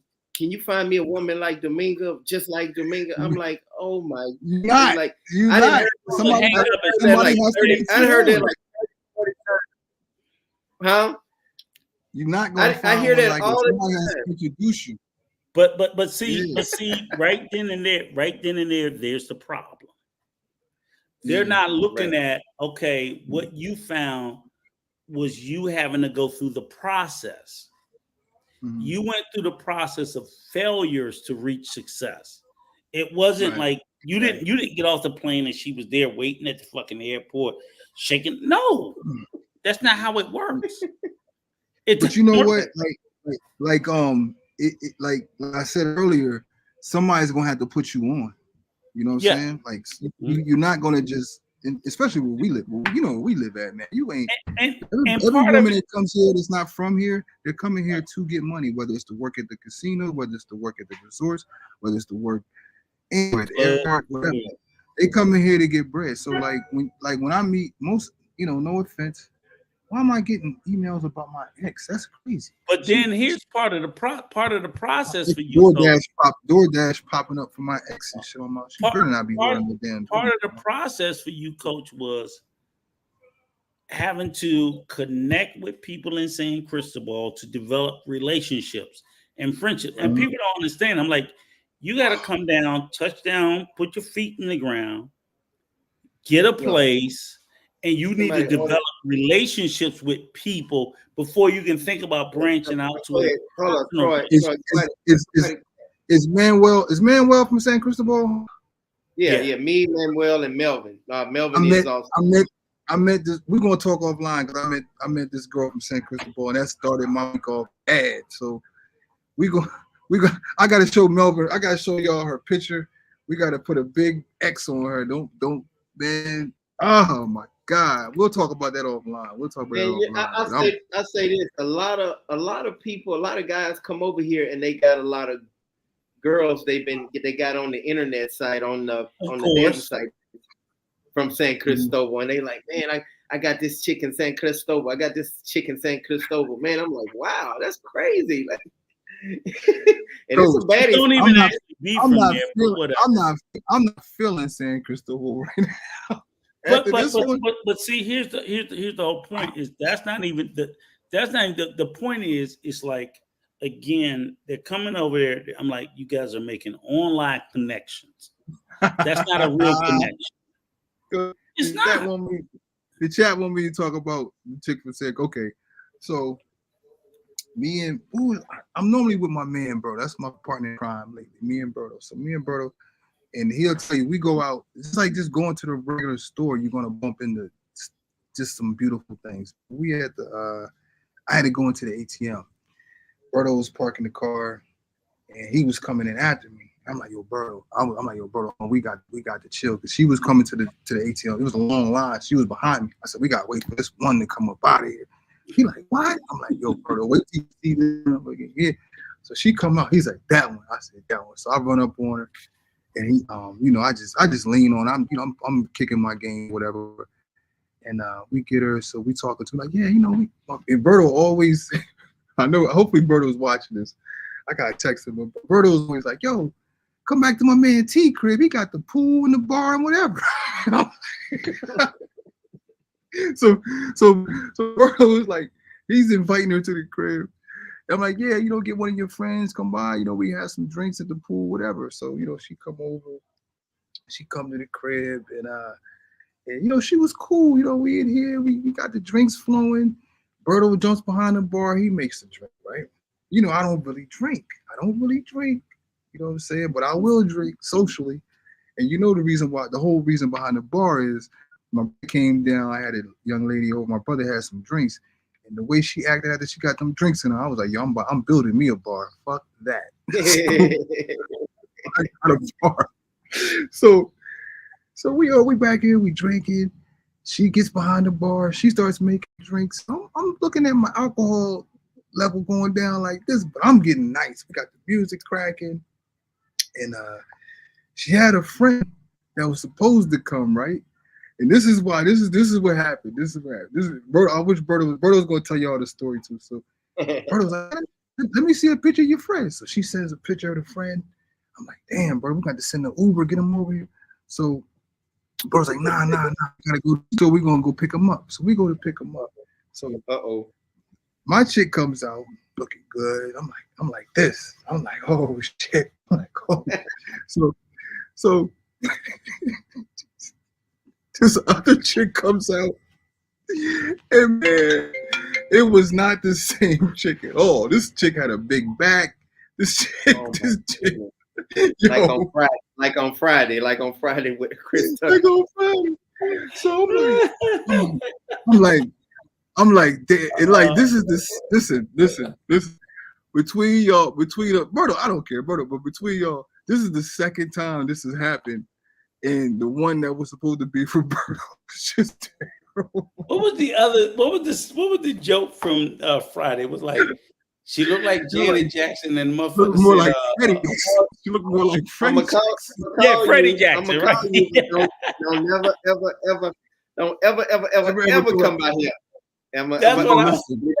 If you come by here, I ain't gonna call you. Freddie Jackson, yeah, okay. Berto said, we in the car, right? So we already had the one incident with Berto. I phoned on grenade for him. before, right? I felt hard on the grenade for him before, right? So we were even. We were even because he fell on the grenade for me. Like he fell on the grenade for me. He just kind of like spent time with her, and you know, I appreciate that because the one I had was Wow. The one I had was normally the one that you meet. And then there's always he took one for the team. He took one for the team. He took one, but he was not going to do it tonight though. He was Sunday. He was not. Look, we in the car, right? And I'm like, I'm in the front seat. She's behind Berto, and then my joint's behind me. I'm like, Berto going to the cribs. Berto got the car just in park, running, and this guy's on the wheel. He's not moving. Look, Rico, his hands on the wheel. He's just looking straight. He's like, nah. Berto was like, no. Tight. That was your ass kid. Look, I'm like this. I'm like, yo, you already did it before for me, man. I'm like, yo, Berto, if you don't want her to come, man, just just say it now, man. Don't get to the crib because then she's gonna have an attitude. It's just gonna make things weird. Like, yo, I don't want her to come. I understand she ain't gotta come. So, needless to say, we kicked her out the car, man. She was hot. She was hot. She was hot. Hot. She was hot. She was cussing and shit. So we just brought the chick that I was dealing with back, and she was from San Cristobal, man. And when she got here after the drink, she got on my damn nerves. We didn't get into it, but I had to ask her to leave too. But it was a get him, Z. It was a good night. We had a good time. Even though it was cashed, just hanging out, laughing and shit, man. We had a good night, man. That's but that was the story, man. Berta was like, nah, Troy, you're not catfishing me again. I'm not doing it. I'm not falling. I done this for you too many times. I'm not doing this for you no more. But Troy, you got to show their face. You have to show their face before they pull up. Nah, she sent us pictures of this nice. They had this shit all planned out. Because it was kind of like last minute. Gotcha. But Berto was like, yeah, yo, come by the because I was like, I'm more like, I'll catch up with you later. You know what I'm saying? Berto was like, man, fuck it, it's Sunday. What you doing? Come by the crib, get in the pool, whatever. Because we didn't jump the pool. We call it pool after dark. So what we do is we just go. We're gonna go where we go. If we meet some people, we just like, yo, come back to the crib and meet on, we get in the pool, whatever. And Berto's my man. I'm gonna tell another story because Berto don't care. We was here the first time we finished the bar, right? Right. So we was like, yo, we got Christian the bar. We gotta set it off a little bit. So we go to I don't want to get a spot. I'm gonna tell y'all, I don't want to get a spot up because I don't want too many knuckleheads coming to my spot, ruining the spot. Yeah, I'm a gatekeeper. I'm gonna gatekeep this. I'm gonna keep this to myself. But it's on the beach. And it's a nice vibe on Sunday. Sunday is such a Sunday after like 3 to 7, 8 o'clock. One of the best places you want to be at. You know what I'm saying? Nice vibe. So we met some young ladies there, and I was so proud of my sisters from the States because it was some sisters from the States that came in there, shut the whole spot down. They was fine as hell. Bert will tell you the story. We met some locals, and we was at the beach, and we was like, yo, we just finished this bar at the crib. How about y'all come over, get a couple of drinks or whatever. So they come to the crib. Now I wasn't really I was like, it was so last minute. I'm trying, how people come, you try to clean up last minute. So I wasn't really with them, and they was chilling. So the one girl tells Berto, she's like, yo, your boy, he's not feeling me. He ain't feeling me. So Berto was like, yo, I bet y'all if y'all take y'all clothes off and jump in that pool, he gonna feel you. Man, I'm in my my kitchenette, right? I'm in my kitchen. Right there. Mm-hmm. They in the living room. Man, that's I know clothes is being taken off and thrown on the couch, and they you serious? For real? Bro, I kid you not. They come, jump in the pool, butt ass naked. Berto jumps in the pool. Now I'm still chilling, like I'm still playing the cool role, trying to clean up. And the girl was like, "Get in," and I'm like, I don't know how old y'all are, but y'all remember National Lampoon with Chevy Chase? Oh yeah, and Christy Pickens. She was in the Ferrari. They went to the hotel, and she jumped in there skinny dipping, and he was there with his wife. And she was like, "Come on morning, get in. And he jumped in and it was all Right. cold and shit. He started making a whole bunch of noise and his wife came out. Yo, that water was cold as shit. But I was like, fuck it, I'm jumping in this month. I take my shit, I jump in the pool. Needless to say, that was a good night. But you know, it didn't go down for me because I wasn't even really, you know, sometimes your boy, I wasn't in the mood. I wasn't really feeling her like that because I was taking one for the team. This was a chick that he knows, and it was her friend. So I didn't initially go over her and try to talk to her. It was just, you know, I'm here vibing. I'm vibing. But you know, she was like, you don't like me. I'm like, no, I don't know you. You know what I'm saying? But you know, it's just whatever. You know what I'm saying? You catch me on a different day. Who knows? You know what I'm saying? But I'm just chilling today. It's Sunday. I rest on Sunday. Right. Huh? How many people you think that? How many people you think that come over here really looking for a relationship? And it don't bother. It don't bother percentage me. wise. If we Right. percentage wise, man, it's really low, like 20 to 15%. Because are you willing? Because it's like 20 to 15% because. Are you willing to bring her up there, or are you willing to relocate down here? Because that's what it's going to take for the relationship to be successful. You know what I'm saying? I hate to bust anybody's bubble that's doing a long distance relationship, bro. It's too much. You got to be with these women, man. What the fuck y'all talking about? What's the percentage? I was asking Troy, what's the percentage that you think come over here really looking for a relationship, a serious relationship?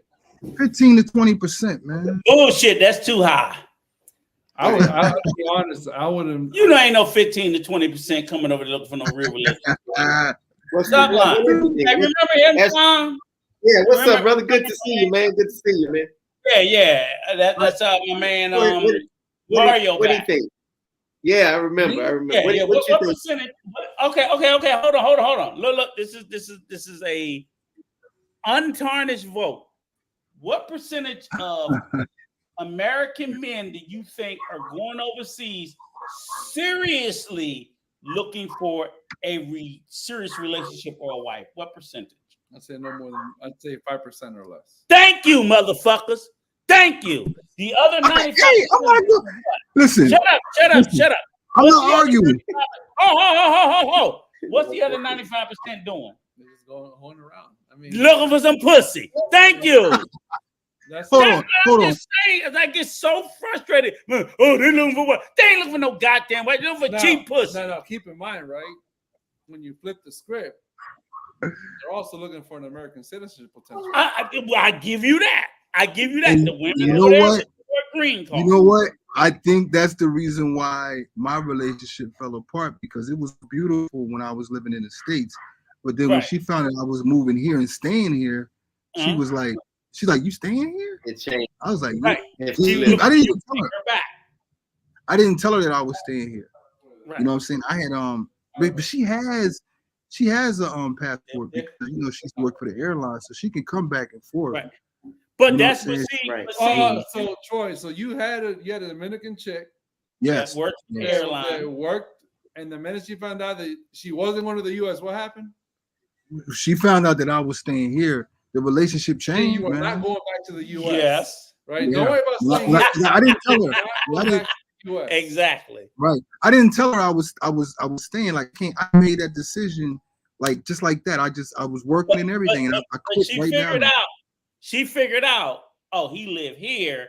He's not going back there. Yeah. Right. They just know that. They do the math. And what happened? What happened? Are you still with that lovely young lady? No. Right. And things got weird. Things got weird when I moved down here. Things got weird. But see, that goes back to again where I always say it's like he said, the guys are over there looking for cheap ass. The women are looking for an opportunity to come back to the U.S. because let's face it, like every time somebody when they got they don't want to go back to the U.S. I'm like, there's 500,000 motherfuckers at the southern border trying to get into the U.S. Knock it off because here's the biggest thing that no one wants to talk about is that those countries, and it's not just the DR, it's the Dominican Republic, it's Cuba, it's El Salvador, it's Guatemala, it's Honduras, it's Panama. They have high unemployment. The U.S. right now, everybody has a job. We got more jobs than we got people. So they want to come and work these jobs, even if it's just to send money back home. So people from Mexico, from all these countries, want to come to the U.S. So why would I be with a foreigner if he's not going to take me?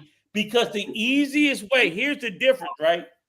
The easiest way for them to get from their home country to the U.S. is through marriage. Yeah. That is literally the quickest way for any foreigner to get from their country to the U.S. is through marriage. If they marry an American citizen, family reunification is the quickest way. I mean, Troy, right? Over everything. Yes, there's power in a K-1 visa. Yes. Right? Yes. That is the quickest way. You marry somebody from any country, El Salvador, Guatemala, Honduras, the Dominican Republic, Cuba, Mexico. The quickest way they get to the U.S. is if you marry them. And there's so much power in the K-1 visa, they made shows about the K-1 visa. Yes. Right, that's what right. Right. Like, right.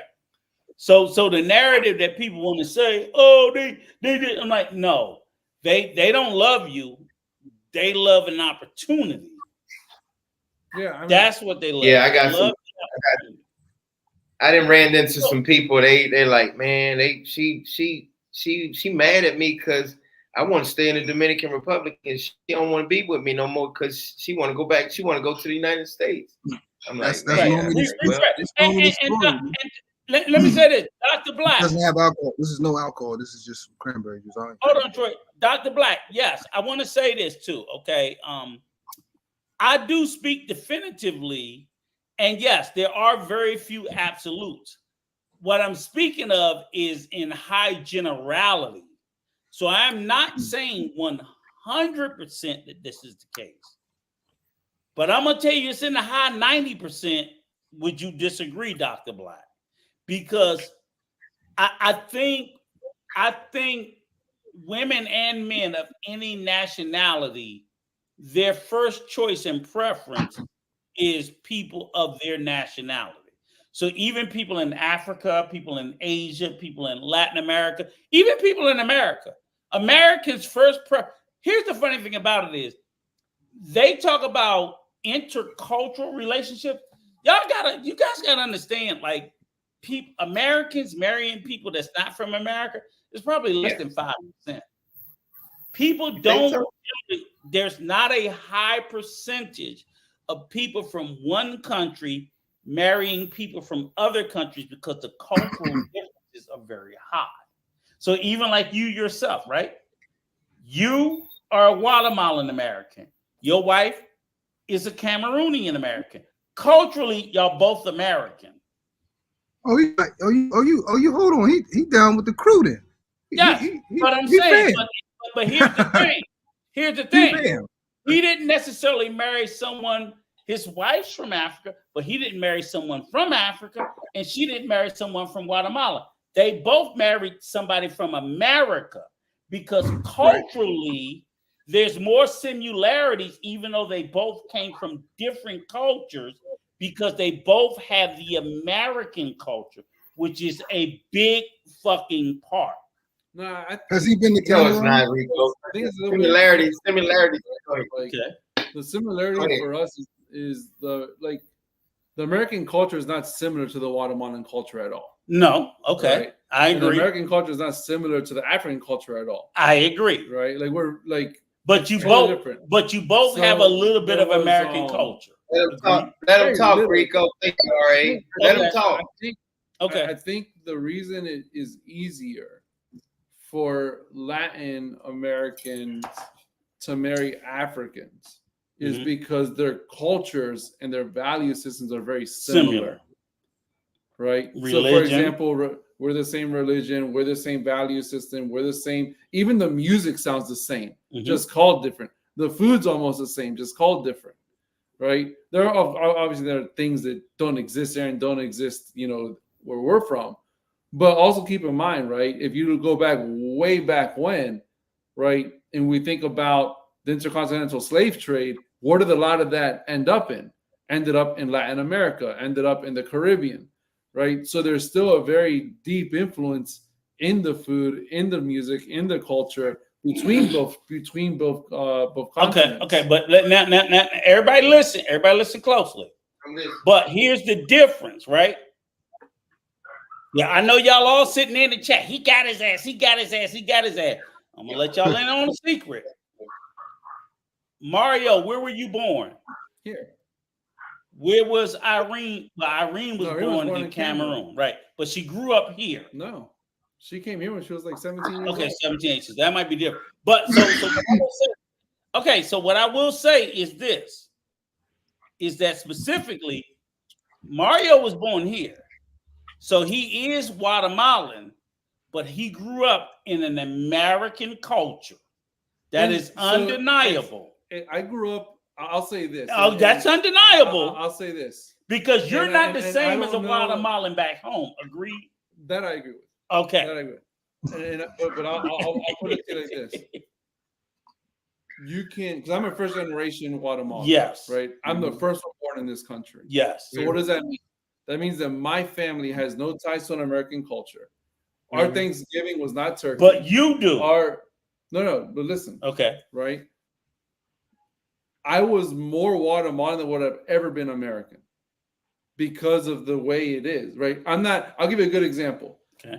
And I'll use Corona for this, right? Or I'll use Gallo. Gallo's a Guatemalan beer. Okay. Right? My dad's Gallo. Okay. Straight Gallo. Okay. The most Gallo you can get out of the factory. Yes, I agree. I'm Gallo light. Meaning I was not born and bred in the factory in Guatemala. I was bottled and created in DC.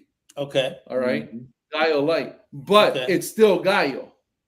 I didn't have any Budweiser in there. Okay. I didn't have any Miller in there. Yeah. It's still Gallo. Okay. Right. So for example, the food that I ate was not American. Right. My first language is not English. It's Spanish. Right. I understand that. So all of that, while yes, I grew up in the United States, when I was growing up in the United States, there wasn't a very friendly attitude towards the Latin American community. I understand that. Right. So still very much a division between that. Yes. Right. So yeah, I grew up in America. Yeah, there's definitely some American culture, some American things that I have in me for sure, because they call me Yankee when I go back home, right, to Guatemala. Yeah. But I'm more Guatemalan and Ecuadorian than I will ever be American. Okay. Because I'm light. Okay. No, Right. They'll be totally different. Like, for example, my kids will probably learn half of the language of Spanish, half of the language of French, because my wife is French, right? Their kids will learn a quarter of the language of Spanish, a quarter of the language of French. Right? They say, right, they say your native language is lost within 3 generations. Yes. Right. And that's why and I think Troy kind of see what I'm saying, right? Like, I born in America, I grew up in America, but I grew up as Gallo light. Okay, but now okay, so now hear me. Okay, all right. While you booming, I'm gonna boom your ass back. Okay. So right. And I like this. I love when they push back, and I love what I'm glad my man Mario's here. He'll be here the rest of the week, so we might do this shit again. So here's the thing. Where I pull at the threads, right?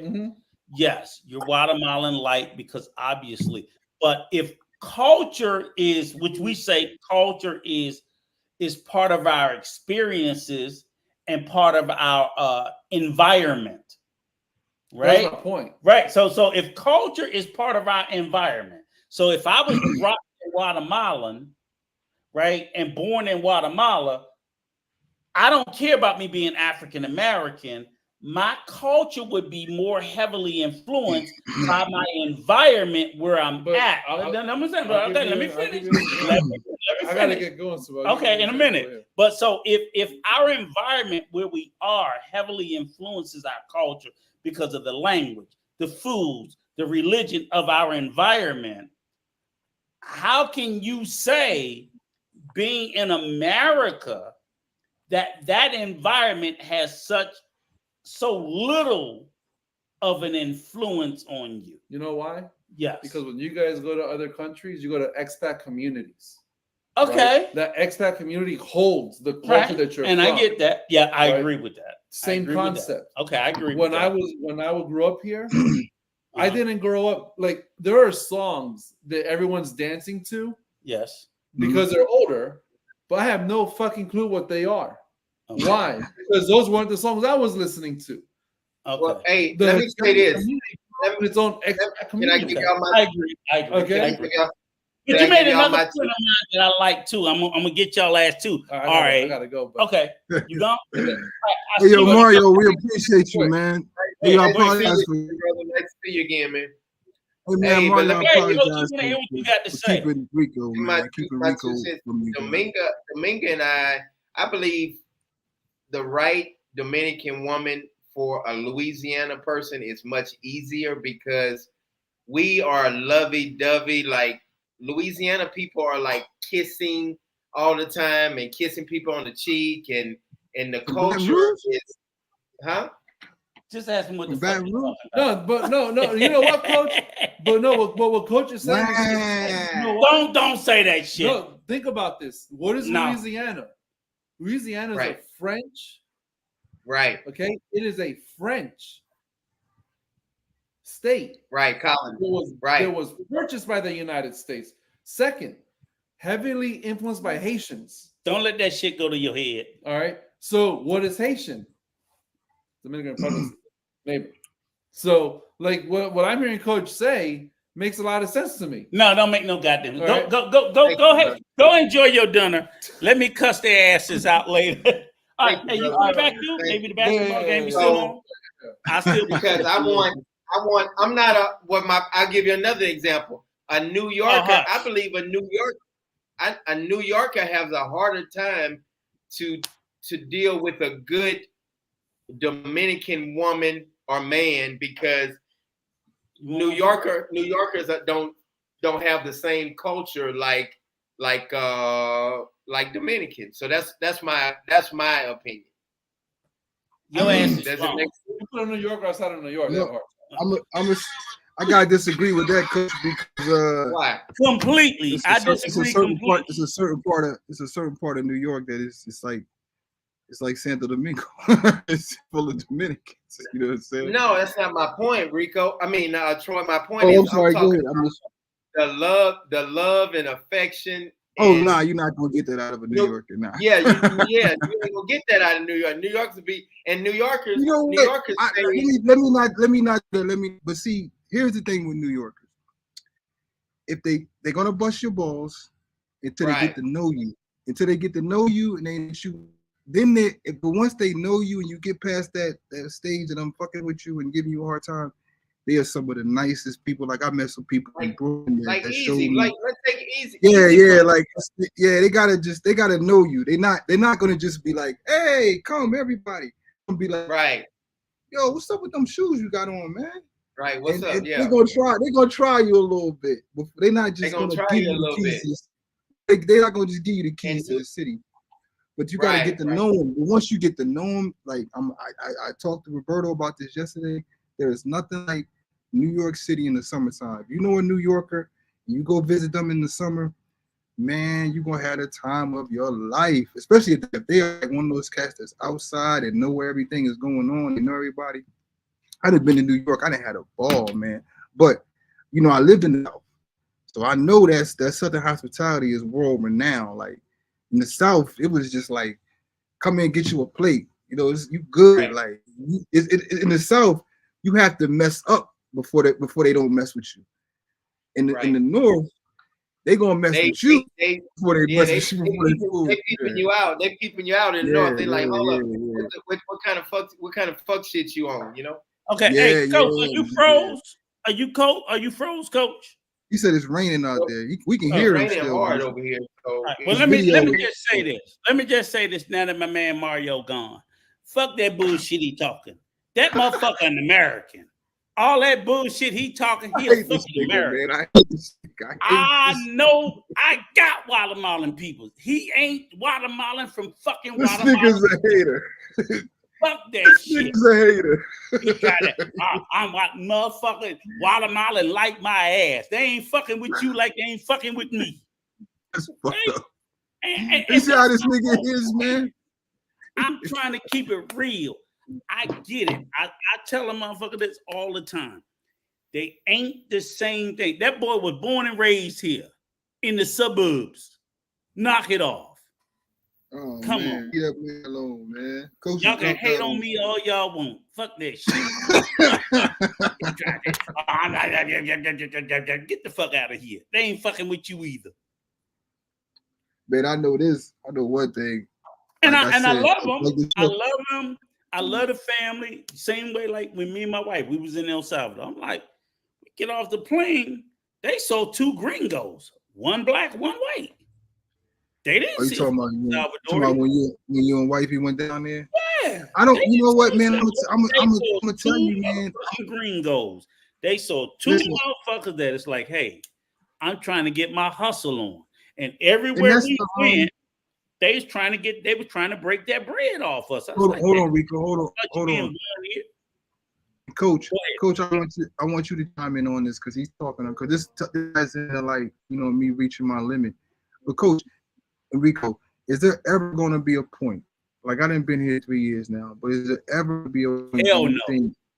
Hell no. They're gonna be. Can you shut up and let them finish?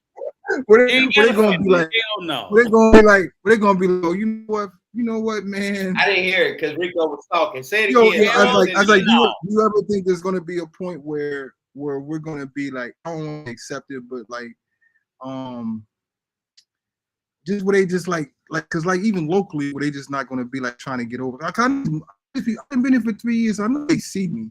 I know they see me around. They're like, I see this cat all the time. I know he lives here, but they still be trying me with the gringo prices. Still be trying me with the gringo tax. I'm like, yo, my nigga, you know I live here. Why you gonna try to change a different price for me than you do for everybody else? I'm gonna be honest with you. I think we can reach a point of being okay, but every so often they're gonna try your ass to try you because again, no matter what, they're never going to see because. And I'll be honest with you, I don't blame them. It's always about I don't blame them. I'm not mad at them. But let me stop you right there. They're always going to see you are in a position of having so much more. So they're all because we always will be. So I'll say this. Ever since I had Dominga and Soul in my life, I don't do shit when it come down to Dominican. I give them the money, and I you know they're gonna get your ass. they gonna clip my ass. I was gonna ask you that, Coach. That's it. Hey, man, we got a chicken on the side of the road. I think I got a chicken, and I paid 1,000 pesos for a whole chicken. 1,000 pesos. Dominga came back the next week, the same place, same 200 pesos. No, Dominga got 2 chickens and some hog cracklings and a couple of people's piece of sausage links for 800 pesos. I said, ain't this a bitch? Because they never gonna see us. Why? This is and you know what? We on Facebook going back and forth with people on Facebook about the Dominican tax. Never. It be Dominicans in the chat trying to justify it. I said, yo, you know what we call that in the States? Stealing. We call that stealing. I said, you know what we do with the States? I said, we have the Better Business Bureau. We will report your ass and get your business shut down. I said, that's illegal. Look, here's the crazy part about it, Troy. Not only will they do that to me, you, and Coach, they'll do that to a Dominican American. Because when that motherfucker get off the plane, he ain't speaking the same Dominican Spanish as they are. They be like, oh, shit, I just heard a lick.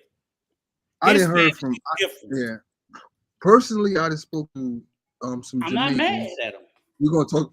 Jamaicans hate going back to Jamaica. Jamaicans that live in the States, They never go back home because they've been robbed and sometimes killed.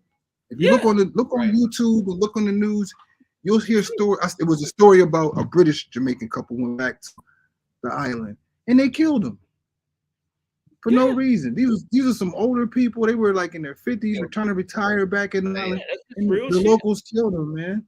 I don't know if the Dominicans are taking it that far, but I've heard Dominicans saying that they this one lady told me she does not tell her family when she's coming in town. She comes in town, stays in the house. She said because if she did, everybody's coming wanting everything. I'm like, damn.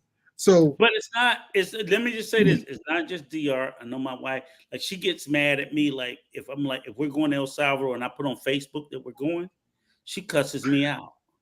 She does. And I did, and I realized one part of it. I realized is that even if they're not going to try to rob you, all of a sudden everybody starts asking you to bring shit. no. So it's called. They want you to be a mule. So it's like because basically, and I realize it like they'll start ordering even if they'll order a bunch of shit from Amazon, have it delivered to your house, and they want you to pack it and bring it. So that tends to be a big burden. They have those groups in the DR where it's called DR Mules, and people are always like, "Oh, if you're going back and forth, can you bring laundry soap, toilet, just all kinds of shit?" And it's like, I'm not paying for no extra suitcase for your shit, But I mean, they'll do that. Hey, I'll say this: I noticed that a lot of Dominican women really don't want to be with American men. No, most of them don't. The majority, like 90% of them don't. They will, but your ass gonna remember what we told you? You can't be broke like them and think they're gonna want to be with your ass. Like, what the fuck they want to be with you when you broke like them? I'm broke. Shit. You ain't broke like them. You ain't broke like them, okay? What type of broke am I in? I'm you American broke. They broke. Your American broke still put you in the top 10% or 20%. Is it just if you broke like them making $200 a month, wouldn't nobody want your ass? You don't think so? But I'm smooth with it though. I'm smooth with it though. Yeah, okay. You be smooth right out there begging. No, they wouldn't want it. I'm a player. Yeah, you're gonna play your goddamn self. That's the whole point. Man, listen, I'm gonna be broke. I'm gonna be broke and still running up on him, Rico. But I'm gonna get in where I fit in. When you sat there and said, and again, I always try to keep repeating it when you said Dominican, I always keep trying to bring the conversation and saying it's not just about the DR, because I know that people will be sitting there in the chat getting butt hurt. KM123 with his little 6 ass be trying to clip it, right?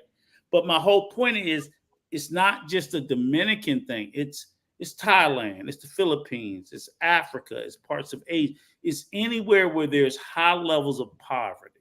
So in the Dominican Republic, there are a lot of rich people, and there are a lot of middle class and upper middle class. But compared to the majority of the country, that is not the case. So in most of these countries, I mean, that applies in Panama, El Salvador, Costa Rica, Nicaragua, Honduras, Guatemala. All those countries got millionaires and billionaires, but they end up being a small percentage. And then their middle class is another small percentage. The poor class ends up being a large percentage in all these countries. And that's what, when most Americans come overseas, you're dabbling in. Let's face it, Coach. Of all the 6 or 7 women you dealt with, right? God right? Damn. Think about all. No, I just want them to think about something for a minute. No. Let me, Troy. Real serious question. However many it was, which one of them made more than $400 a month? The one I found out was a prostitute. Exactly. You see what I'm saying? So literally, I'm like, I don't care about which one you made. What up, Nikki? Yeah. What up, Nick? So again, Troy, what does that mean? They're all poor. Yeah, I mean, like I have it. I got. But That's you know all what? I'm saying. I got That's all I'm saying. one. Because at the end, But you know, I got one on the team. Listen, and let me before we go any further, I got one on the team that I'm talking to. Right, I was looking at her WhatsApp story, and she was buying a house. She was buying an apartment because she was signing the papers, and I was over here dancing in circles. Like I'm about to turn the heat up. Yeah. I'm turning the heat up on this one. I'm in here with the. Look, so what I'm trying to say is, coach, at like 8 o'clock in the morning. Buen dia, hermosa. Every morning. I'm like this. So what I'm saying is that literally, and look, no shade to you, coach. 99% of the people that touch down in the DR, they're dating the same people of the same socioeconomic status. Right. Because women of better socioeconomic status, they don't want a foreigner. They want a Dominican, and they get one. So if the woman is making $2,000, $3,000, $4,000 a month, she's with a Dominican. She don't want your black ass or your white ass. They don't want us. I gotta hear and that. They shouldn't have. Dominga's I'm the first American she ever dated. Right, but I'm saying, coach, I want to hear it from the. It's like until I hear the Dominican women say it, I ain't gonna listen to Rico. Like I had to hear Manuel say it. Manuel said it. Manuel told him. You ain't gonna listen to Rico. You said. I want to hear what the women. I want to hear from. I want a Dominican woman to come on here and just keep it all the way funky. The reality is, if they make $2,000, if they make $2,000 a month US or more, they don't want to be caught dead with a fucking foreigner. They'll get a Dominican. They would make their money to go even higher. They'll get a Dominican. If I'm just saying the bar. What I'm telling you, if the bar is they make $2,000 a month US, that puts them in a bracket that I don't need a foreigner. Well, I want a Dominican. Listen to this. I had and we'll jump right back on the subject. I had a woman when I first got here. She just wanted me to break her off, and come to find out later on, she was married, and she didn't tell me she was married, but she was married to like this guy in Spain.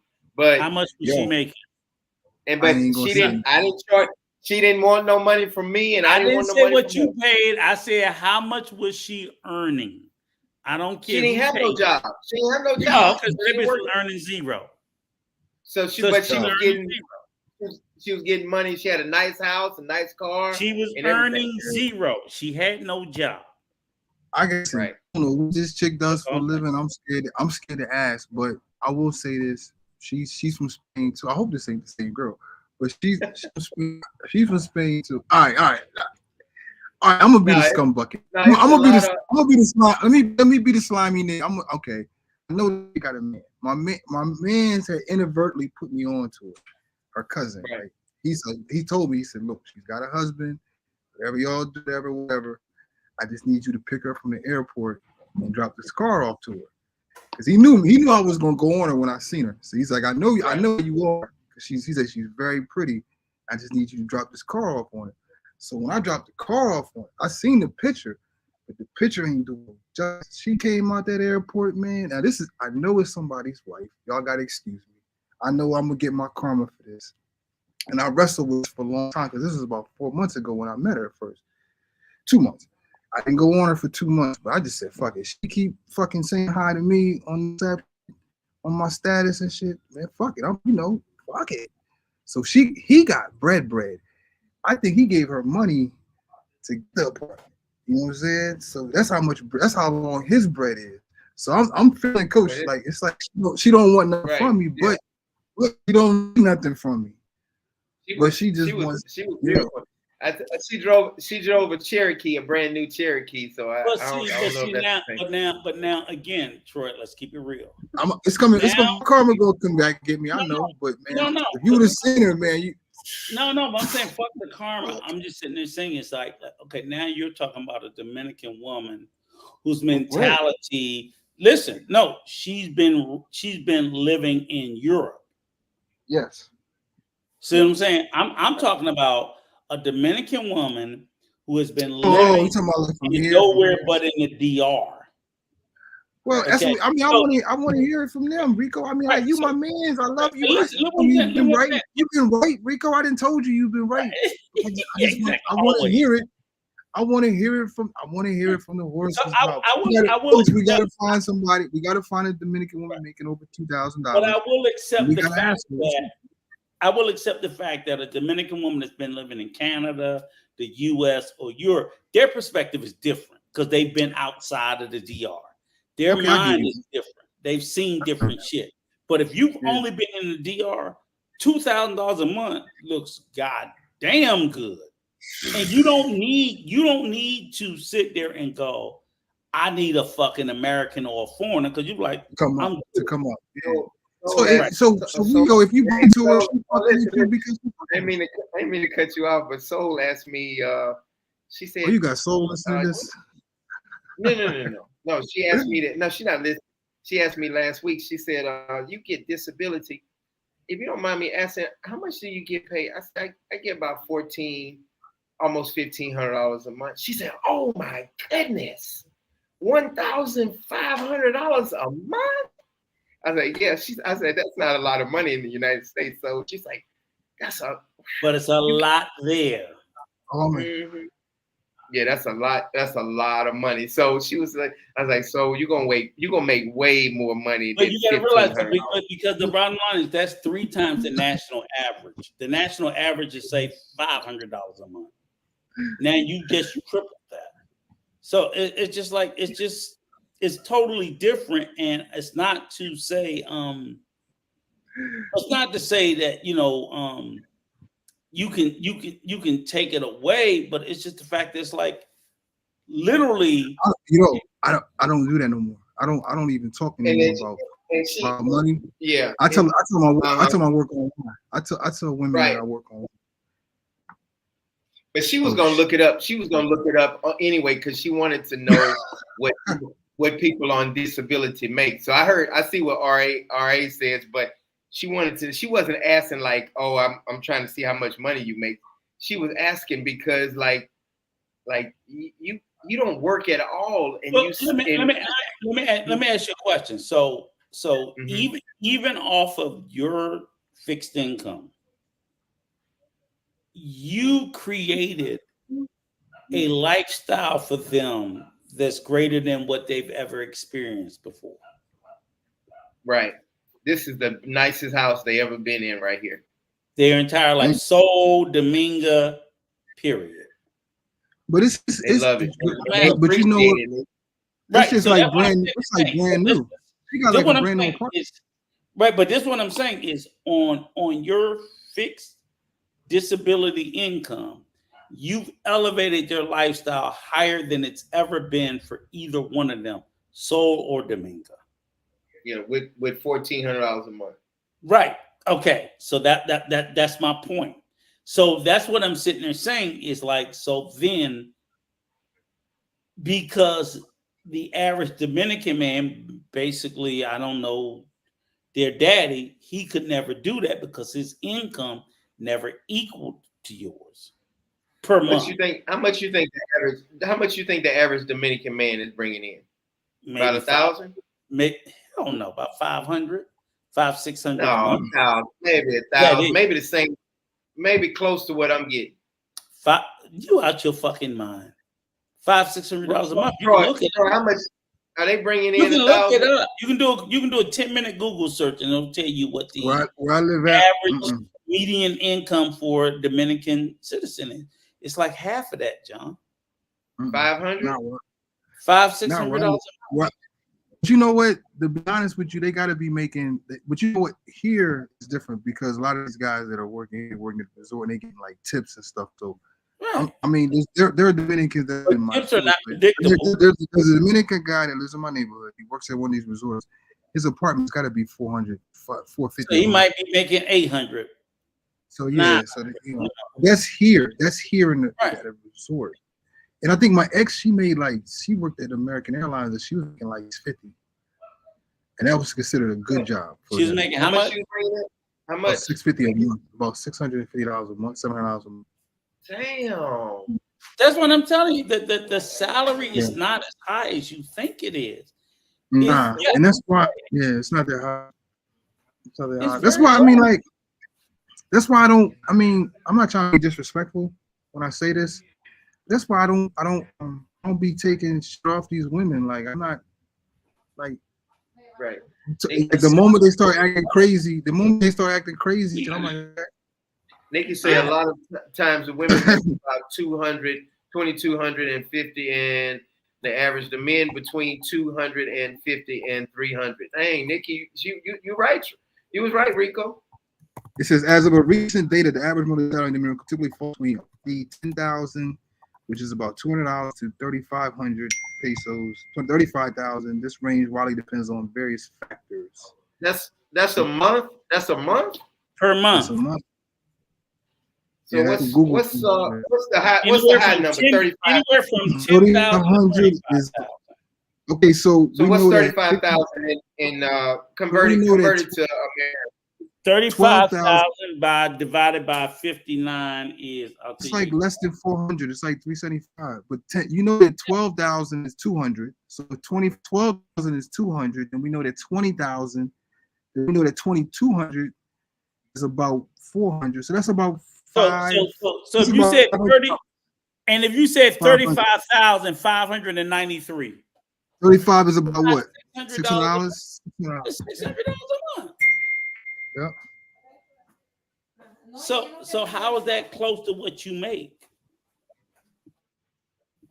You're right. My bad. I'm sorry. I apologize. Dang. Okay, Rico. We gotta say, John. We gotta start saying, Rico, you right. just say Rico, you right. That Negro don't never say he right, Troy. He don't never say he wrong. He don't never say he wrong. Cause I ain't never wrong. Rico, you right. You wrong right now. Shit. Listen, I'm saying like that's why people. But you know what? When people see that, right? They see that little number, they start saying to themselves, you know, I can live down here. Like, I just need to come down there with like 5 G's. I can live for the whole year. That's them. They are you. It's not like I tell people. Go ahead. It's Troy. community. They live like a community. So right, if I remember, I noticed my ex, like when Christmas came around, all these people, everybody people that I never seen before were at the house getting plates. And I was like, yo, what's going on? She was like, yo, we feeding everybody. I said, she said, everybody can eat that's on this street. He said, we don't let people go hungry. Even if it's a Haitian person, we still gonna give them some rice. We still gonna give them some chicken. Like, everybody's gonna eat. So their poor is different than our poor. And our poor is you still get assistance. Here it's like the community is how. So in some black communities, in some other, I can speak for it is in some of our communities that we're gonna take care of each other. So here they really take care of you. So if you poor, you're still not gonna go hungry. Like nobody don't ever notice. You never heard people say I'm hungry. They say give me some money, but I ain't never heard nobody say I'm hungry. And them kids that be at the grocery store be rubbing their stomach hungry. They don't be hungry. hungry. Man, they eat. Man, these people eat. Man, they eat and they drink. They always got money for beer. That's right. I mean, like, man, bro, these people can drink some beer, man. So like, and they happy. So they're poor. People say it's a state of mind. Watch your mouth with that happy shit. I'm telling you about that. I'm gonna say it. They poor. But you know what? Let me say this. They don't know no better because when I shared a bed with my mom, and we lived in my grandma's house and we was like 12 people in a 3-bedroom. We were poor. That was the most happiest time of my life because I didn't know nothing else. Okay, but that's not happy, Troy. Right. I was happy as a motherfucker. Yeah, I wasn't fucking happy, goddamn it, nigga. You just wasn't complaining. I was happy. You wasn't complaining. That's not happy, nigga. I ain't know no better. I was happy. Nigga, you wasn't complaining. But you know what? We moved to Delaware, right? So then we moved to Delaware. And you all of a sudden got happier? Nah. When I moved to Delaware, I knew more. But I also saw that you don't have that much time with your family when you're working that hard to have that shit. Exactly. I went from seeing my mom a lot to now she's got a job at DuPont. This is back when you can just go to DuPont and get a job. And we didn't came up. Now I'm not seeing my mom until it's getting dark out now. Before it was just me and my mom. Now it's like, okay, I'll see you when I get off work. Now she's tired. I got homework and I'm getting like 2 hours a night, 3 hours like my mom. Now that we got shit and we done moved to the burbs, my dad didn't move in with it, but I don't see my parents because they're working so hard to get shit and have shit and keep this house going and shit. You know what I'm saying? Hey, So Troy, I was poor and we didn't have shit, but we had each other and we had time. I was happy. But let me touch on what you just said. You said they wasn't home, right? That's what you said? No, it was at work. So in my apartment complex I live in, these Dominicans, they and the mom and the dad, they always gone and then they come back at 5 in the evening, 6 o'clock in the evening, they back. So like both of them are working to pay the $350 a month rent or $400, whatever they paying. They probably paying what I'm paying, somewhere around there. So my point is like, it's crazy. Those two parents are leaving, going to work, and then when I see them, they pulling in at the same time. My neighbors, they're walking in tired, and they leave at 5:30, 6 o'clock in the morning, Rico, and then they come back 5:30, 6 o'clock in the evening, 7 o'clock in the evening, and I'm, my ass over here, I'm at the house just, walking, or me and Domingo go to the grocery store. They busting their ass to pay the rent over here, $350, $400. Sure. So that is, but you know what? They would rather live like that and bust their ass than not have nothing and and then work a remedial job where they, you know what I'm saying? You got to give up. You're going, And they live in a nice area, gated community, and they live in a nice area, gated community.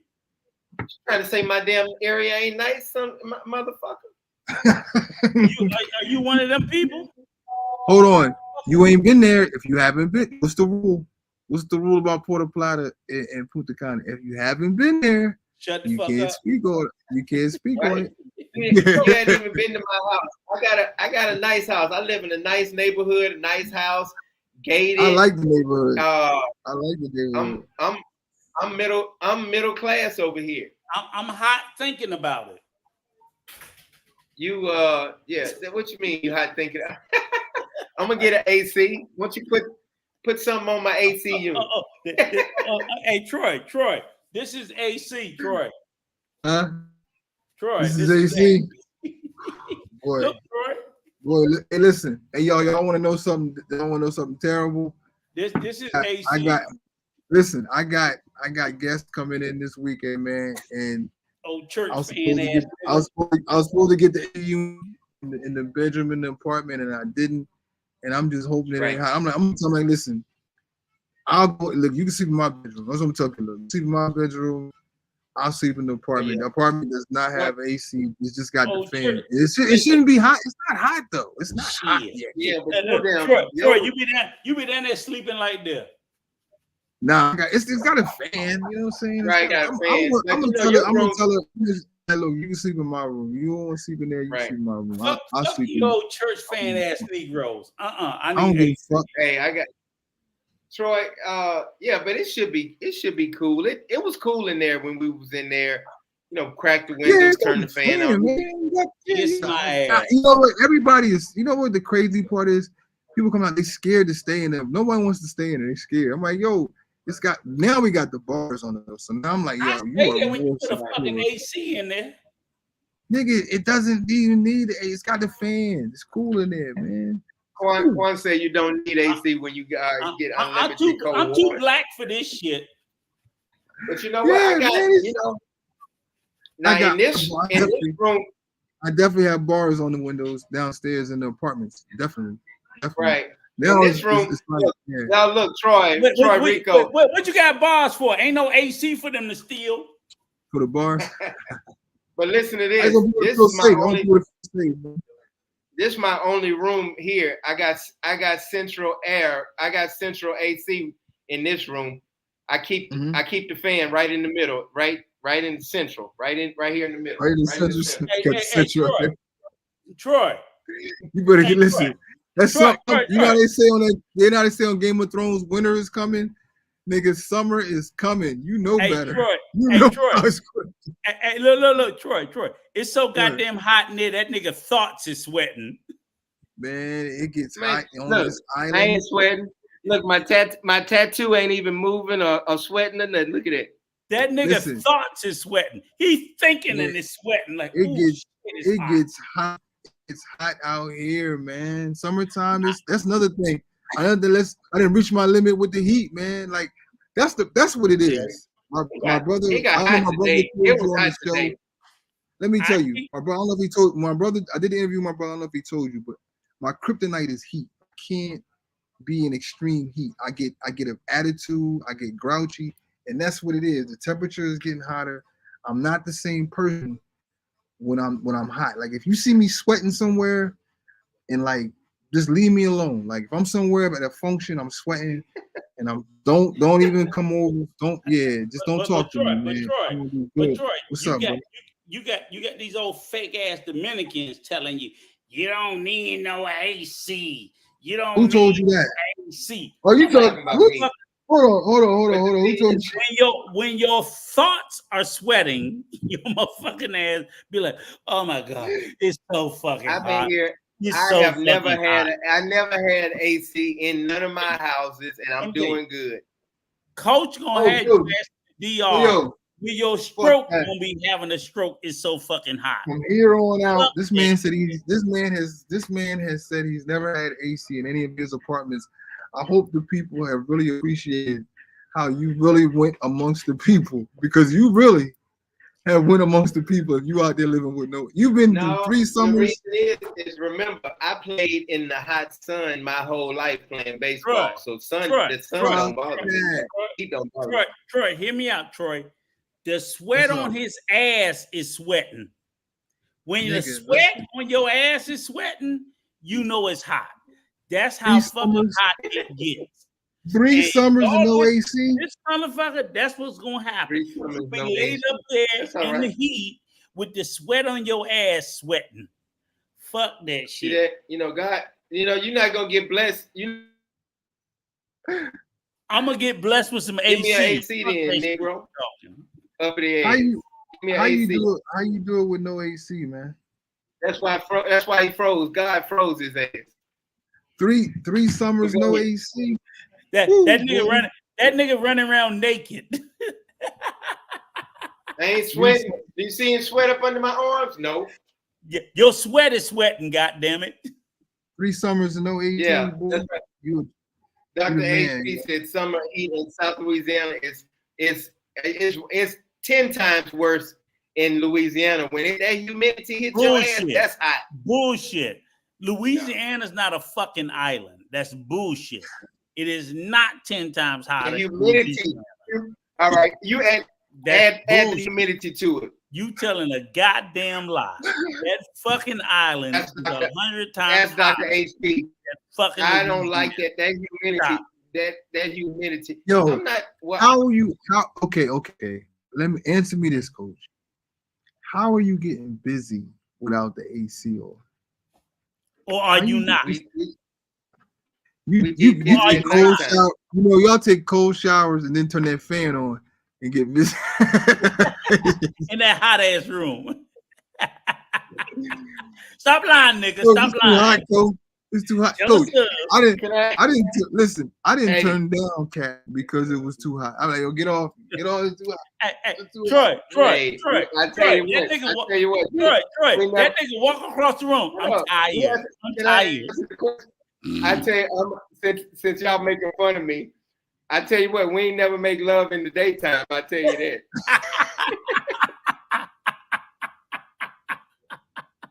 I know, motherfucker. He be hot as motherfucker. He said never in the daytime, huh? Thank you. Yeah, when the sun now.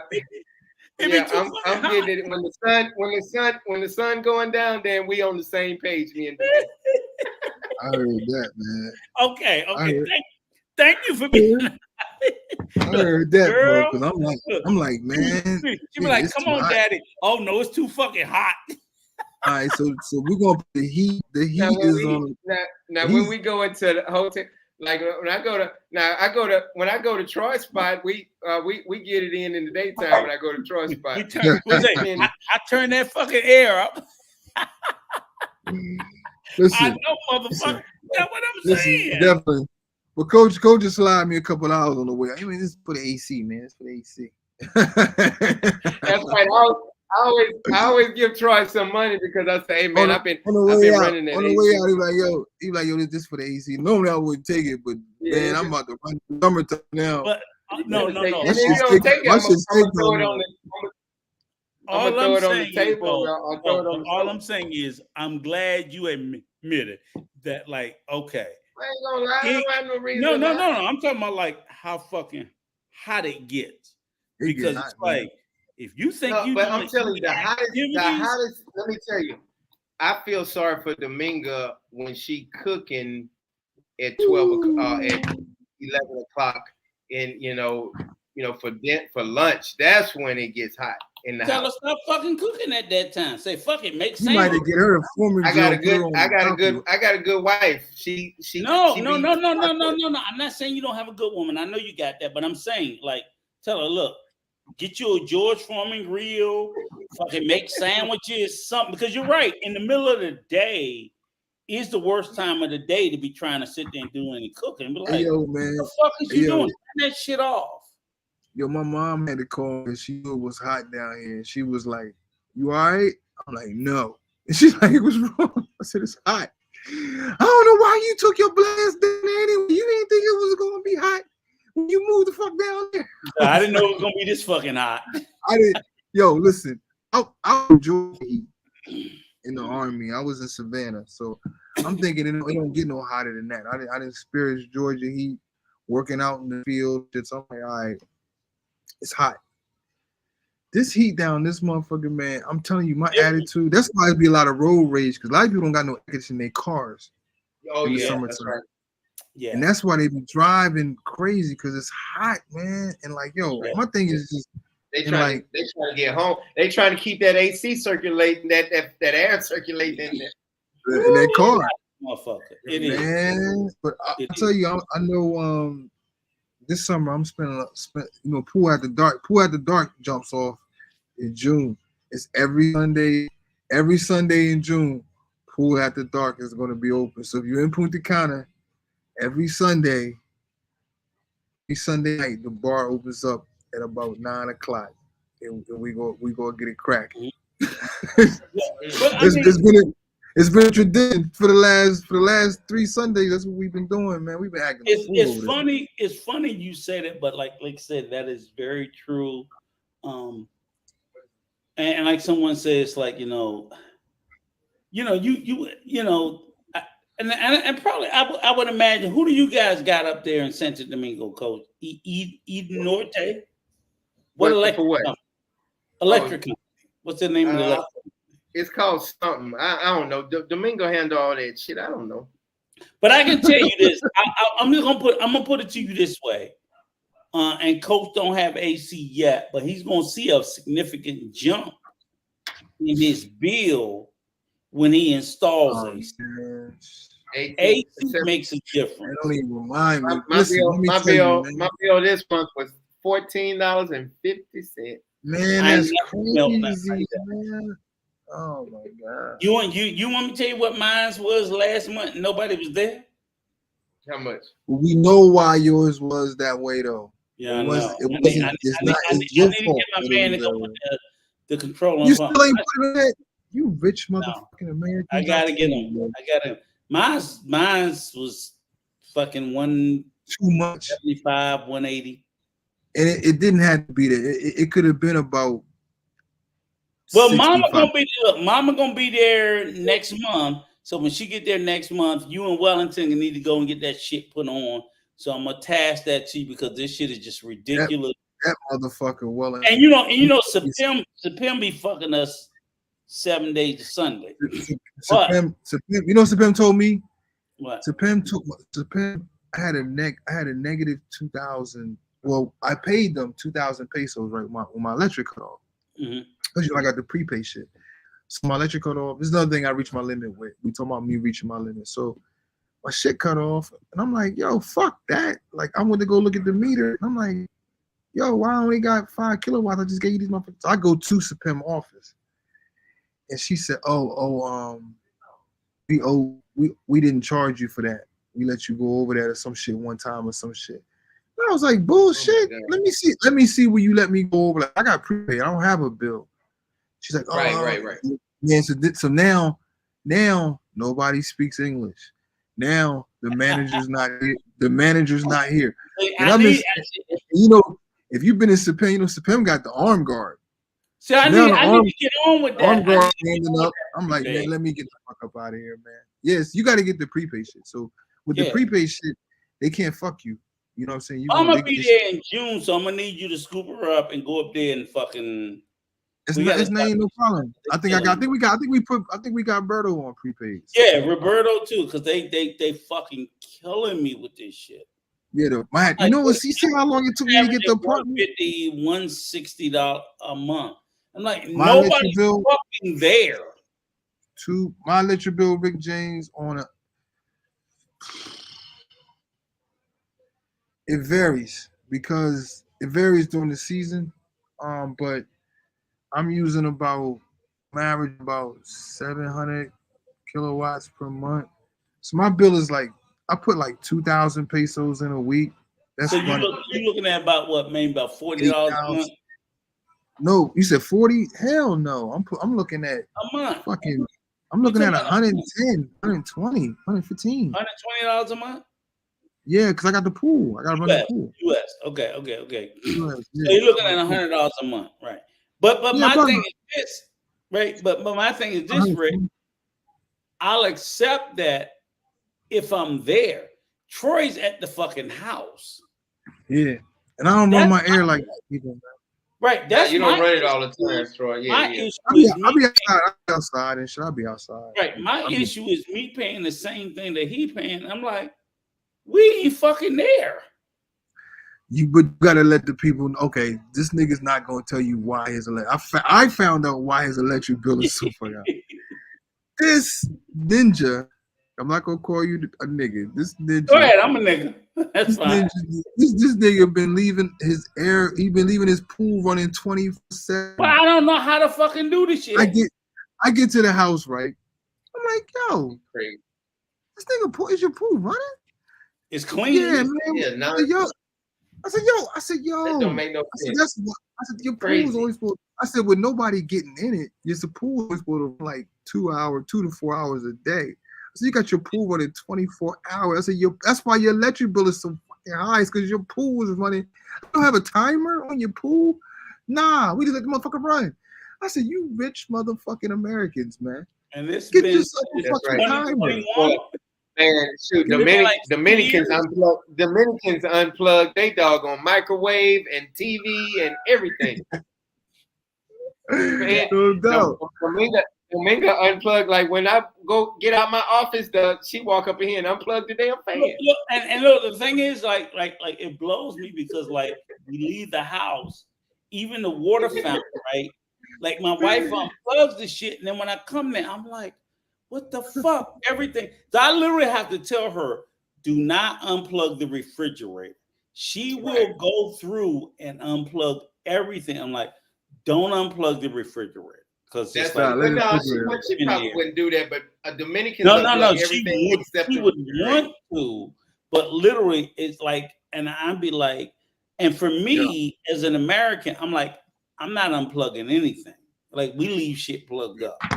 If I don't move or I don't buy an apartment in the city, I'm going solar, man, because I got to have the AC, and I'm just gonna put the solar on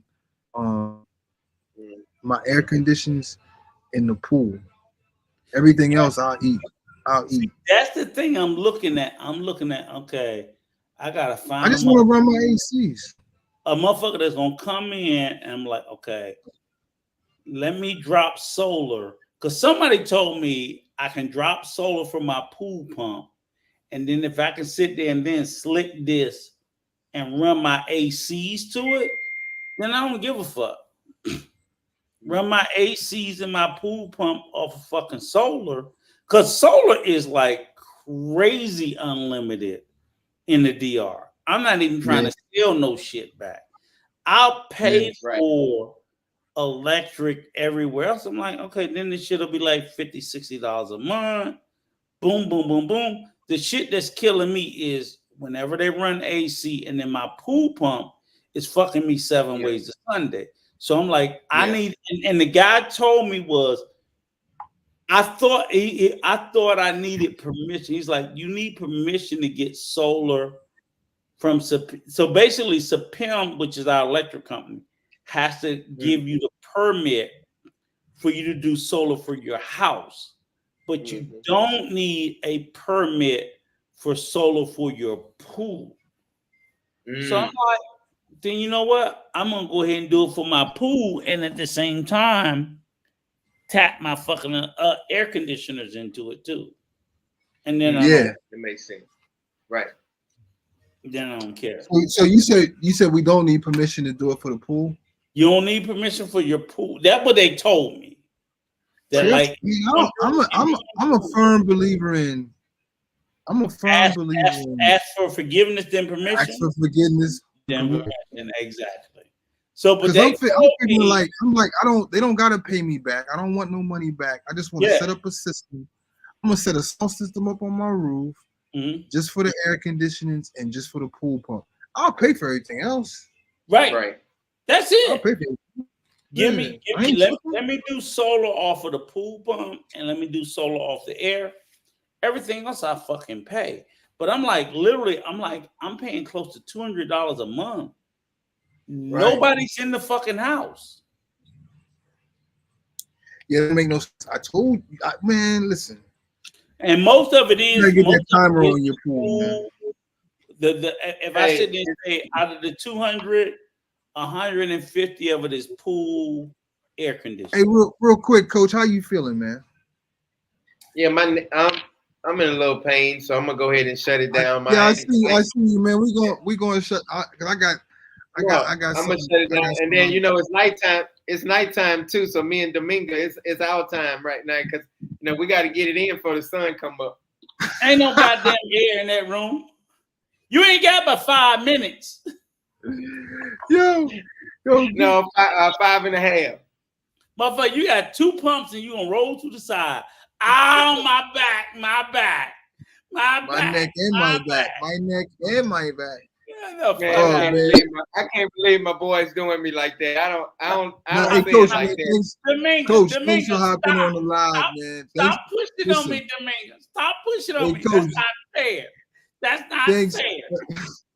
Thanks for hopping on the live, Coach. I appreciate it, man. We had a Coach is like a special guest. Jumped in like a special guest out there. This whole thing, I know everybody's like, this Negro has not been doing a live. Hit me up, Troy. Yeah, anytime. And then Easy always tease me, talking about Troy. He ain't gonna never be on your shit. He ain't gonna never be on your shit. So yeah, I done told you. Look, Coach. I done told you about turn your black ass show. But I've been busy. But y'all know I've been busy. Y'all know I've been busy. Kiss my busy ass. I fall back, motherfucker. Troy, I got you, brother.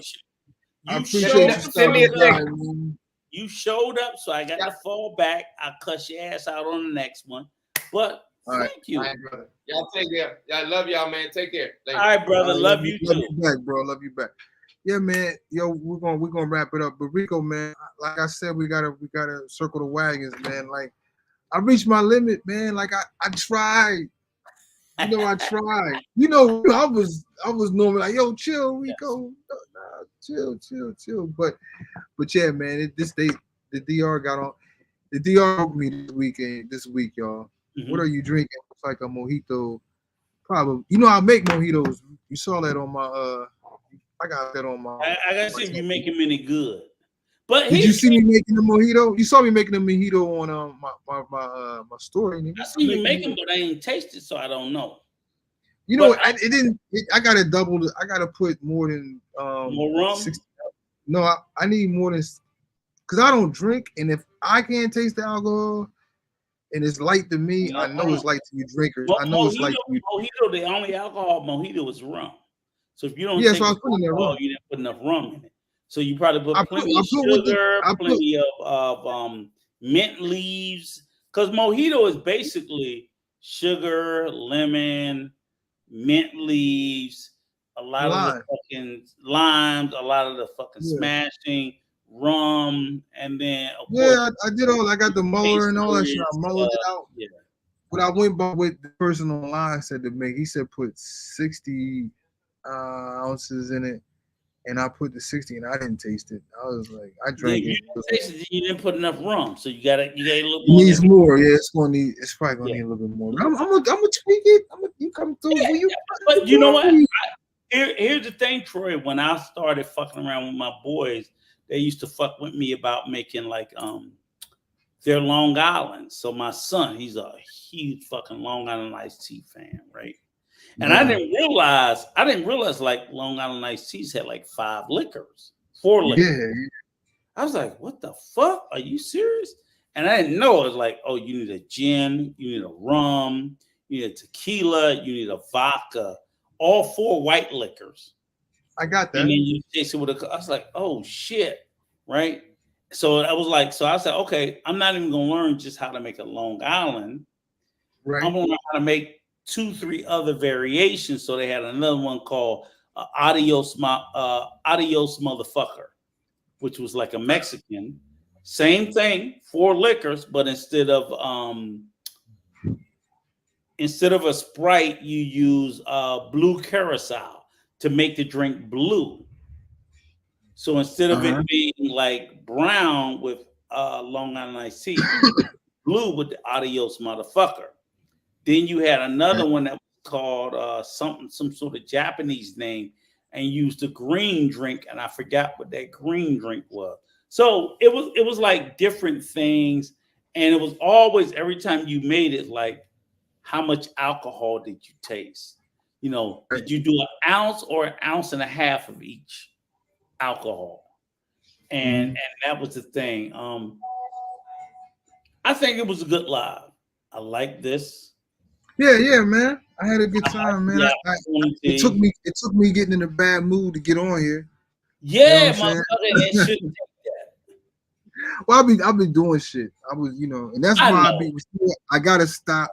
My project's slowing down. My company is slowing down, and I'm gonna get back to just being able to just do me and like, cause I want to get out. I've been telling them, I want to get out and see more. What I need you to do is stuck here for like 4 months. I got a couple assignments for you. Oh, I'm listening to you. You need to get your ass down to the San Juan Mall because I asked you about that new food court. All right. Because that motherfucker Jamie Gruber, if you look at his channel, he went out and he did it. So I need you to do film. I can do that. I can do that shit because I think Jamie he's got a large following, but I think he'd be in the bubble. Yeah. But I'm saying bring exactly, but bring some shit to the Dominican route. I saw that. Oh shit! So I'm not sure if it's at over top of IKEA, or I don't know if it's in where Jumbo is.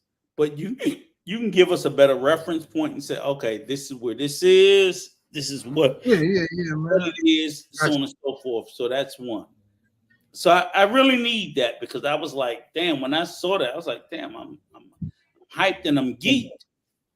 But ain't people telling me nothing about the area is getting developed, man. The area is really, really, like, really. Crazy. I mean, I know every time you come down here, you're like, damn, they put, across the street from you, they opened up Bayonne. They opened up the hardware store, right? That's what it was. That's what they was building over there. Right across the street. That used to be. You know what that used to be? That used to be the fucking the motor scooter. They used to have the Chinese you know where the liquor market. Oh yeah, you're right. They were selling the steel. You're right. And they used to sell the fucking Lockton. Because Bridget on her channel, they used to sell and they shut down, and I saw they tore it up. So now they turned that into a hardware store. That area. It's nice. Oh shit! It's a nice hardware store, man. Nice See, that used to be that used to be where they sold the fucking motor scooters. Yeah, they tore that shit down. So now you got the liquor store. Yeah. You got the liquor store and you got the liquor store and you got the hardware store, then you got the little video, I mean, well, not video, but like, you know, like ACs and TVs. Yeah, you still got the Carripo right there. Right. But the liquor store is the other side of the liquor store is Carripo because we bought a water fountain from there, a refrigerator from there. They have some in-house appliances there too. Not like man, our main appliances we bought from Electro Yama, which is like going up towards Rome. Where we bought the stove, the refrigerator, the washer dryer. So yeah, so I say you definitely gotta look there. We'll see. Man, listen, homie. I can't wait till you get back. I can't wait till you get back down. I told Roberto, I said, man, we gotta. So it's cool. Two cool, but when it's three, you gotta have three. You know what I'm saying? It's always good. Like I said, my plan is a next trip. Right now, I'm like 10 days away from fucking going to Europe. Right. So I'm about to ball out over there. I'm about to do some Chevy Chase shit over there. So I mean, and then after that is, to be honest with you, is like my next trip after I get that out the way. I'm like, okay, I gotta blow this shit out the way. I told you like the whole job situation and shit like that. But then after that is again, I'm trying to get the boys, Mario, his brother-in-law is from Cameroon. Like, look. Oh yeah. He's a doctor. So it's like, hey, look, let's go to DR. We're going up north. So I'm trying to get together like a group of like 6-8 dudes. Is like, look, we touching down. I'm not a part of that. Yeah, you is. No, I'm not. You are a fucking guy. And, no. For real. You know what happened the last time I went up there, man. I don't give a fuck, but it's like we gotta go. I keep telling motherfuckers like I'm giving in the car. I'm giving a disclaimer. But I'm not gonna be content until I touch down up there. And I'm like, I gotta see what everybody needs to go up there. I always say that. Yeah. You got a bucket list of shit.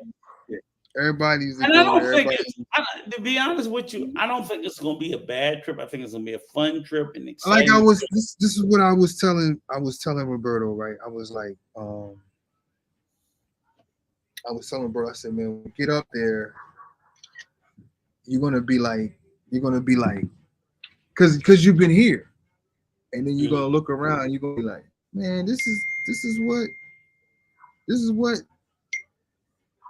what everybody been talking about. And then you know what I'm saying? I said you're gonna be kind of like disappointed when you get up there because you're gonna be so used to being here. Right. And then you're gonna be like, this can't be. But what I was trying to explain to him is like before COVID, like when 2000, it was way different. Like it was, but now it's like the women know that's where every black gringo is going, or where everybody is coming to try to do some pay for play. So it's women that don't even sell box. This women is coming out of retirement, like in their 30s and 40s. They're just starting to sell box. All they doing is going getting the spandex, pulling it up over their belly, pulling it up over the belly button, putting on a halter top, and running around and trying to get, but like, remember, this is the key thing you said up the difference about there here. And this is what you're gonna pick up on.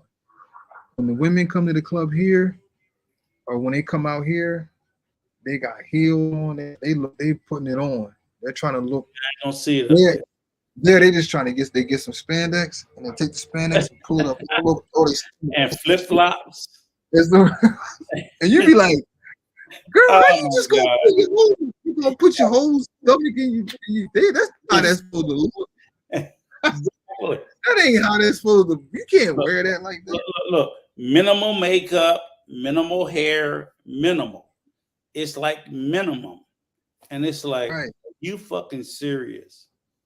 Like, so what I'm saying is, what I see the difference is minimal effort and maximum effort. So Right. over here, I see maximum effort. Over here, I see minimal effort. Correct.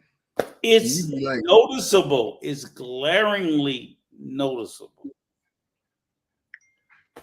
it is. It is, and it's like it's because I've been to both. I know, and like I'm just I saw where he said, and the waist trainer. Well, here's the problem. I saw where it's going, because it slowly was going downhill, because it's like Right. it just got oversaturated, and then you got people just, oh, you gotta come in, and then like, And okay. here's the problem is you get down to PC and you get used to and adjusted to people doing maximum effort. How do you ever go back to accepting people doing minimal effort? You'll be like, I don't want this. That's the whole point. It's just like, I haven't been up there in months, and I got, so but you know, all my partners is up. A lot of my friends matter of fact, my boy that introduced me to DR, he lives up there, and I was just telling him, yo, I don't know how you live up there. You know what I'm saying? Like, how do you live? Like, but that's my point. Is you go from the point of, okay, look, they up here on 5s. I'm used to 10s.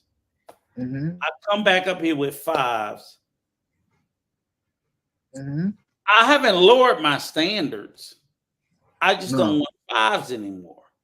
I'll wait till I go back home and get 10s.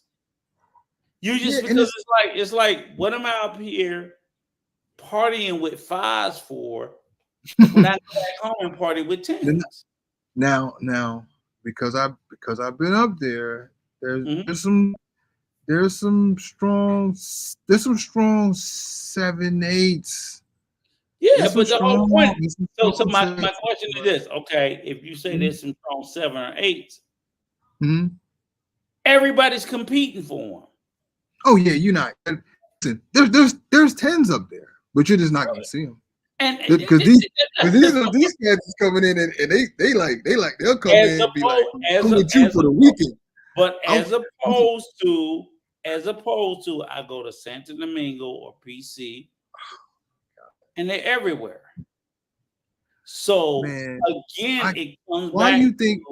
Listen, this is the thing, and I know you don't fool Ronan. I know you always got something to say about Ronan. Santo Domingo is worse. Santo Domingo is where it's at. Y'all are just it's just up north just makes you lazy. You guys got to get more. You got to get more like adventurous and like want to get out and enjoy the city. But Santo Domingo's got so much for you out there. But I don't know why you don't go to Santo Domingo.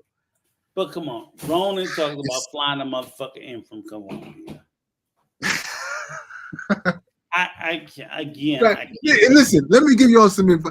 Do not fly a woman who works professionally on her back anywhere. That is called trafficking.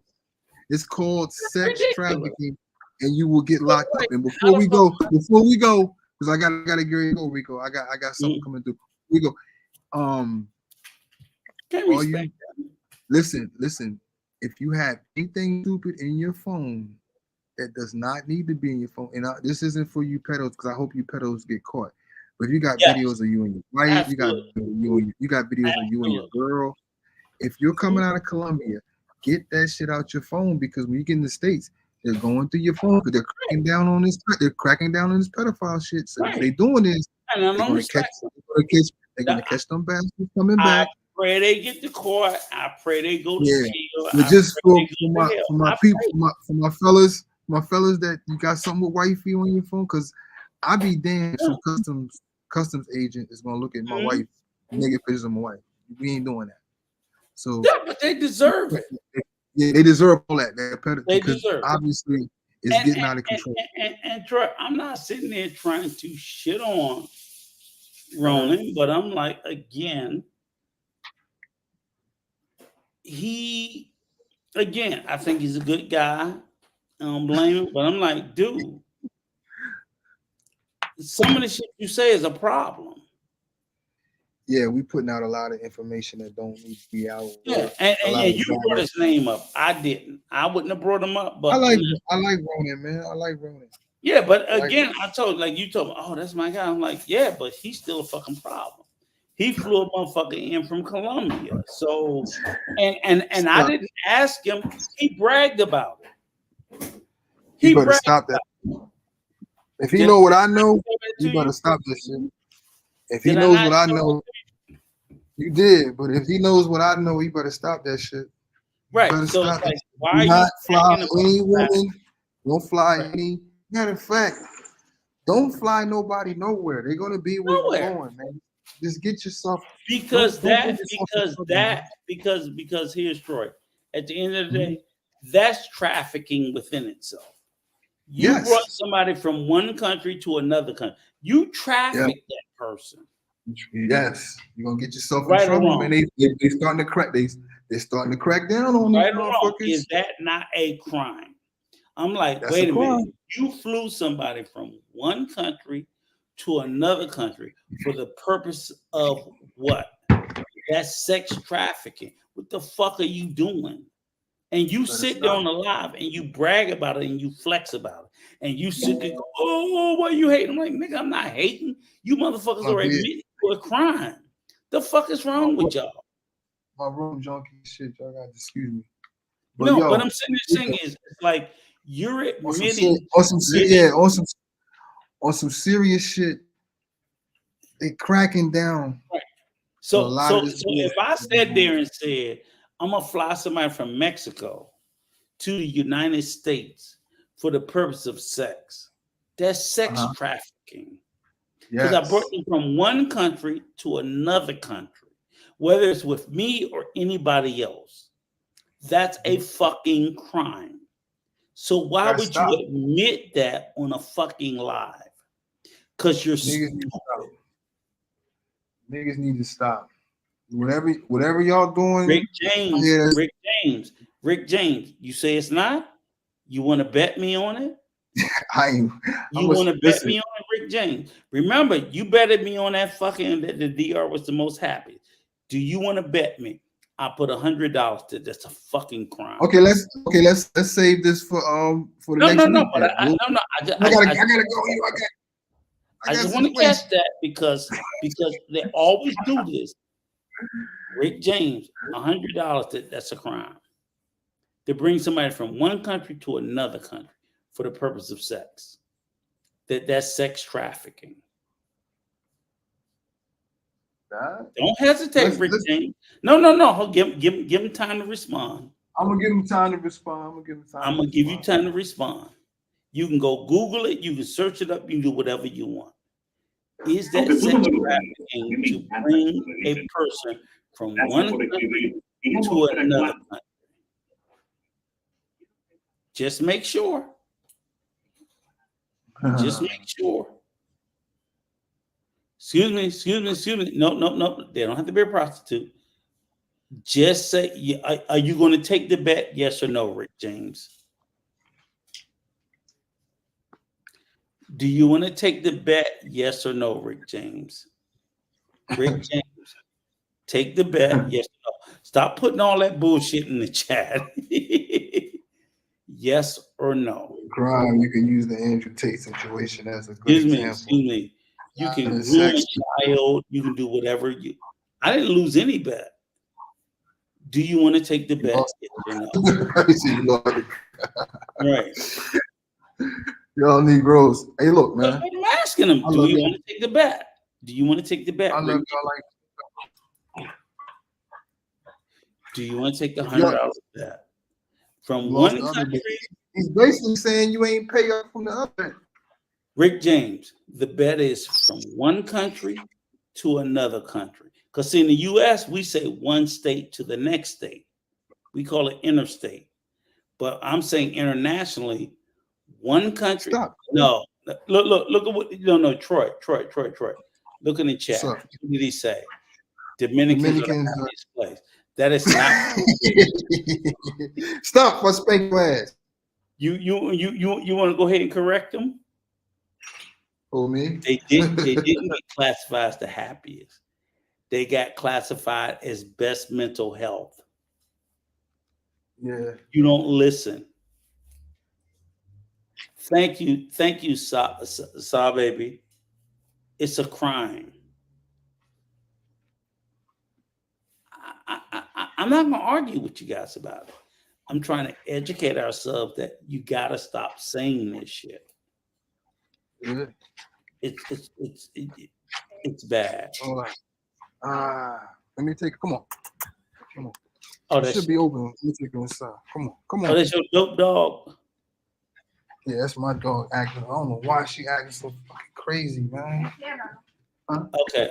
Rick, we're gonna leave you alone tonight. Because you done took 2 L's.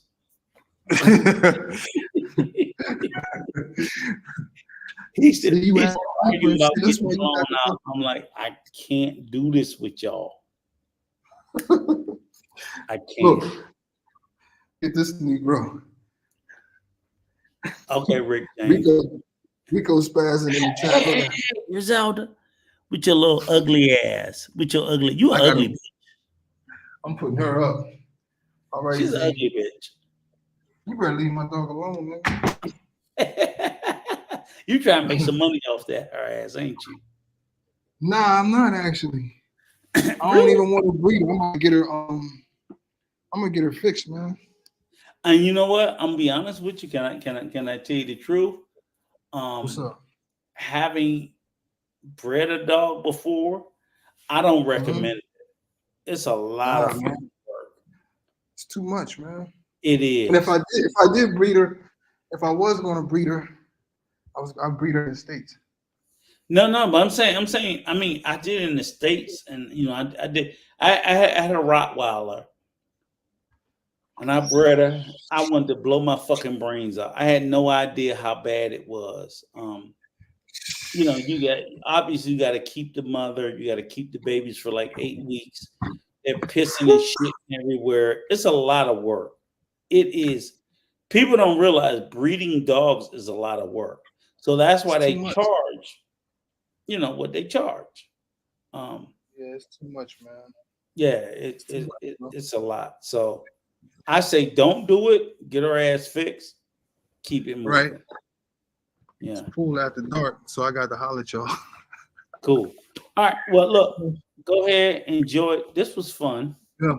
Absolutely. It's always fun, man, when I got you on, man. I appreciate you, man. That's what I told you I was gonna do it, but I was like, I need to do it with you because I was like, yo, I'm fucking ready to jump off the roof.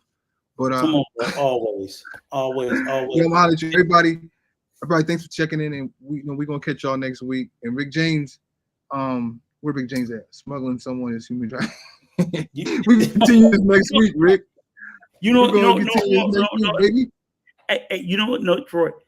Rick James. Next week, when we do this, your ass better hit on. Yeah, come on. Yeah, come on live. We gonna have a conversation. That's a good conversation because this is the conversation we're gonna have, Rick James. We ain't talking about nothing else. We need to talk about this, Rick James. So I want you to come up here, do your homework, be ready because I'm gonna do mine, and bring your ass up here. And let's have a conversation. Bring Dr. H.B. Black with you. Come on. And if I'm wrong, I'm willing to admit, hey, look, I'm wrong. But next week, same day, same time. Next Wednesday. All right, fellas. I'm gonna holler at y'all, man. Love y'all. Love the chat. All right, peace. Love you, brother.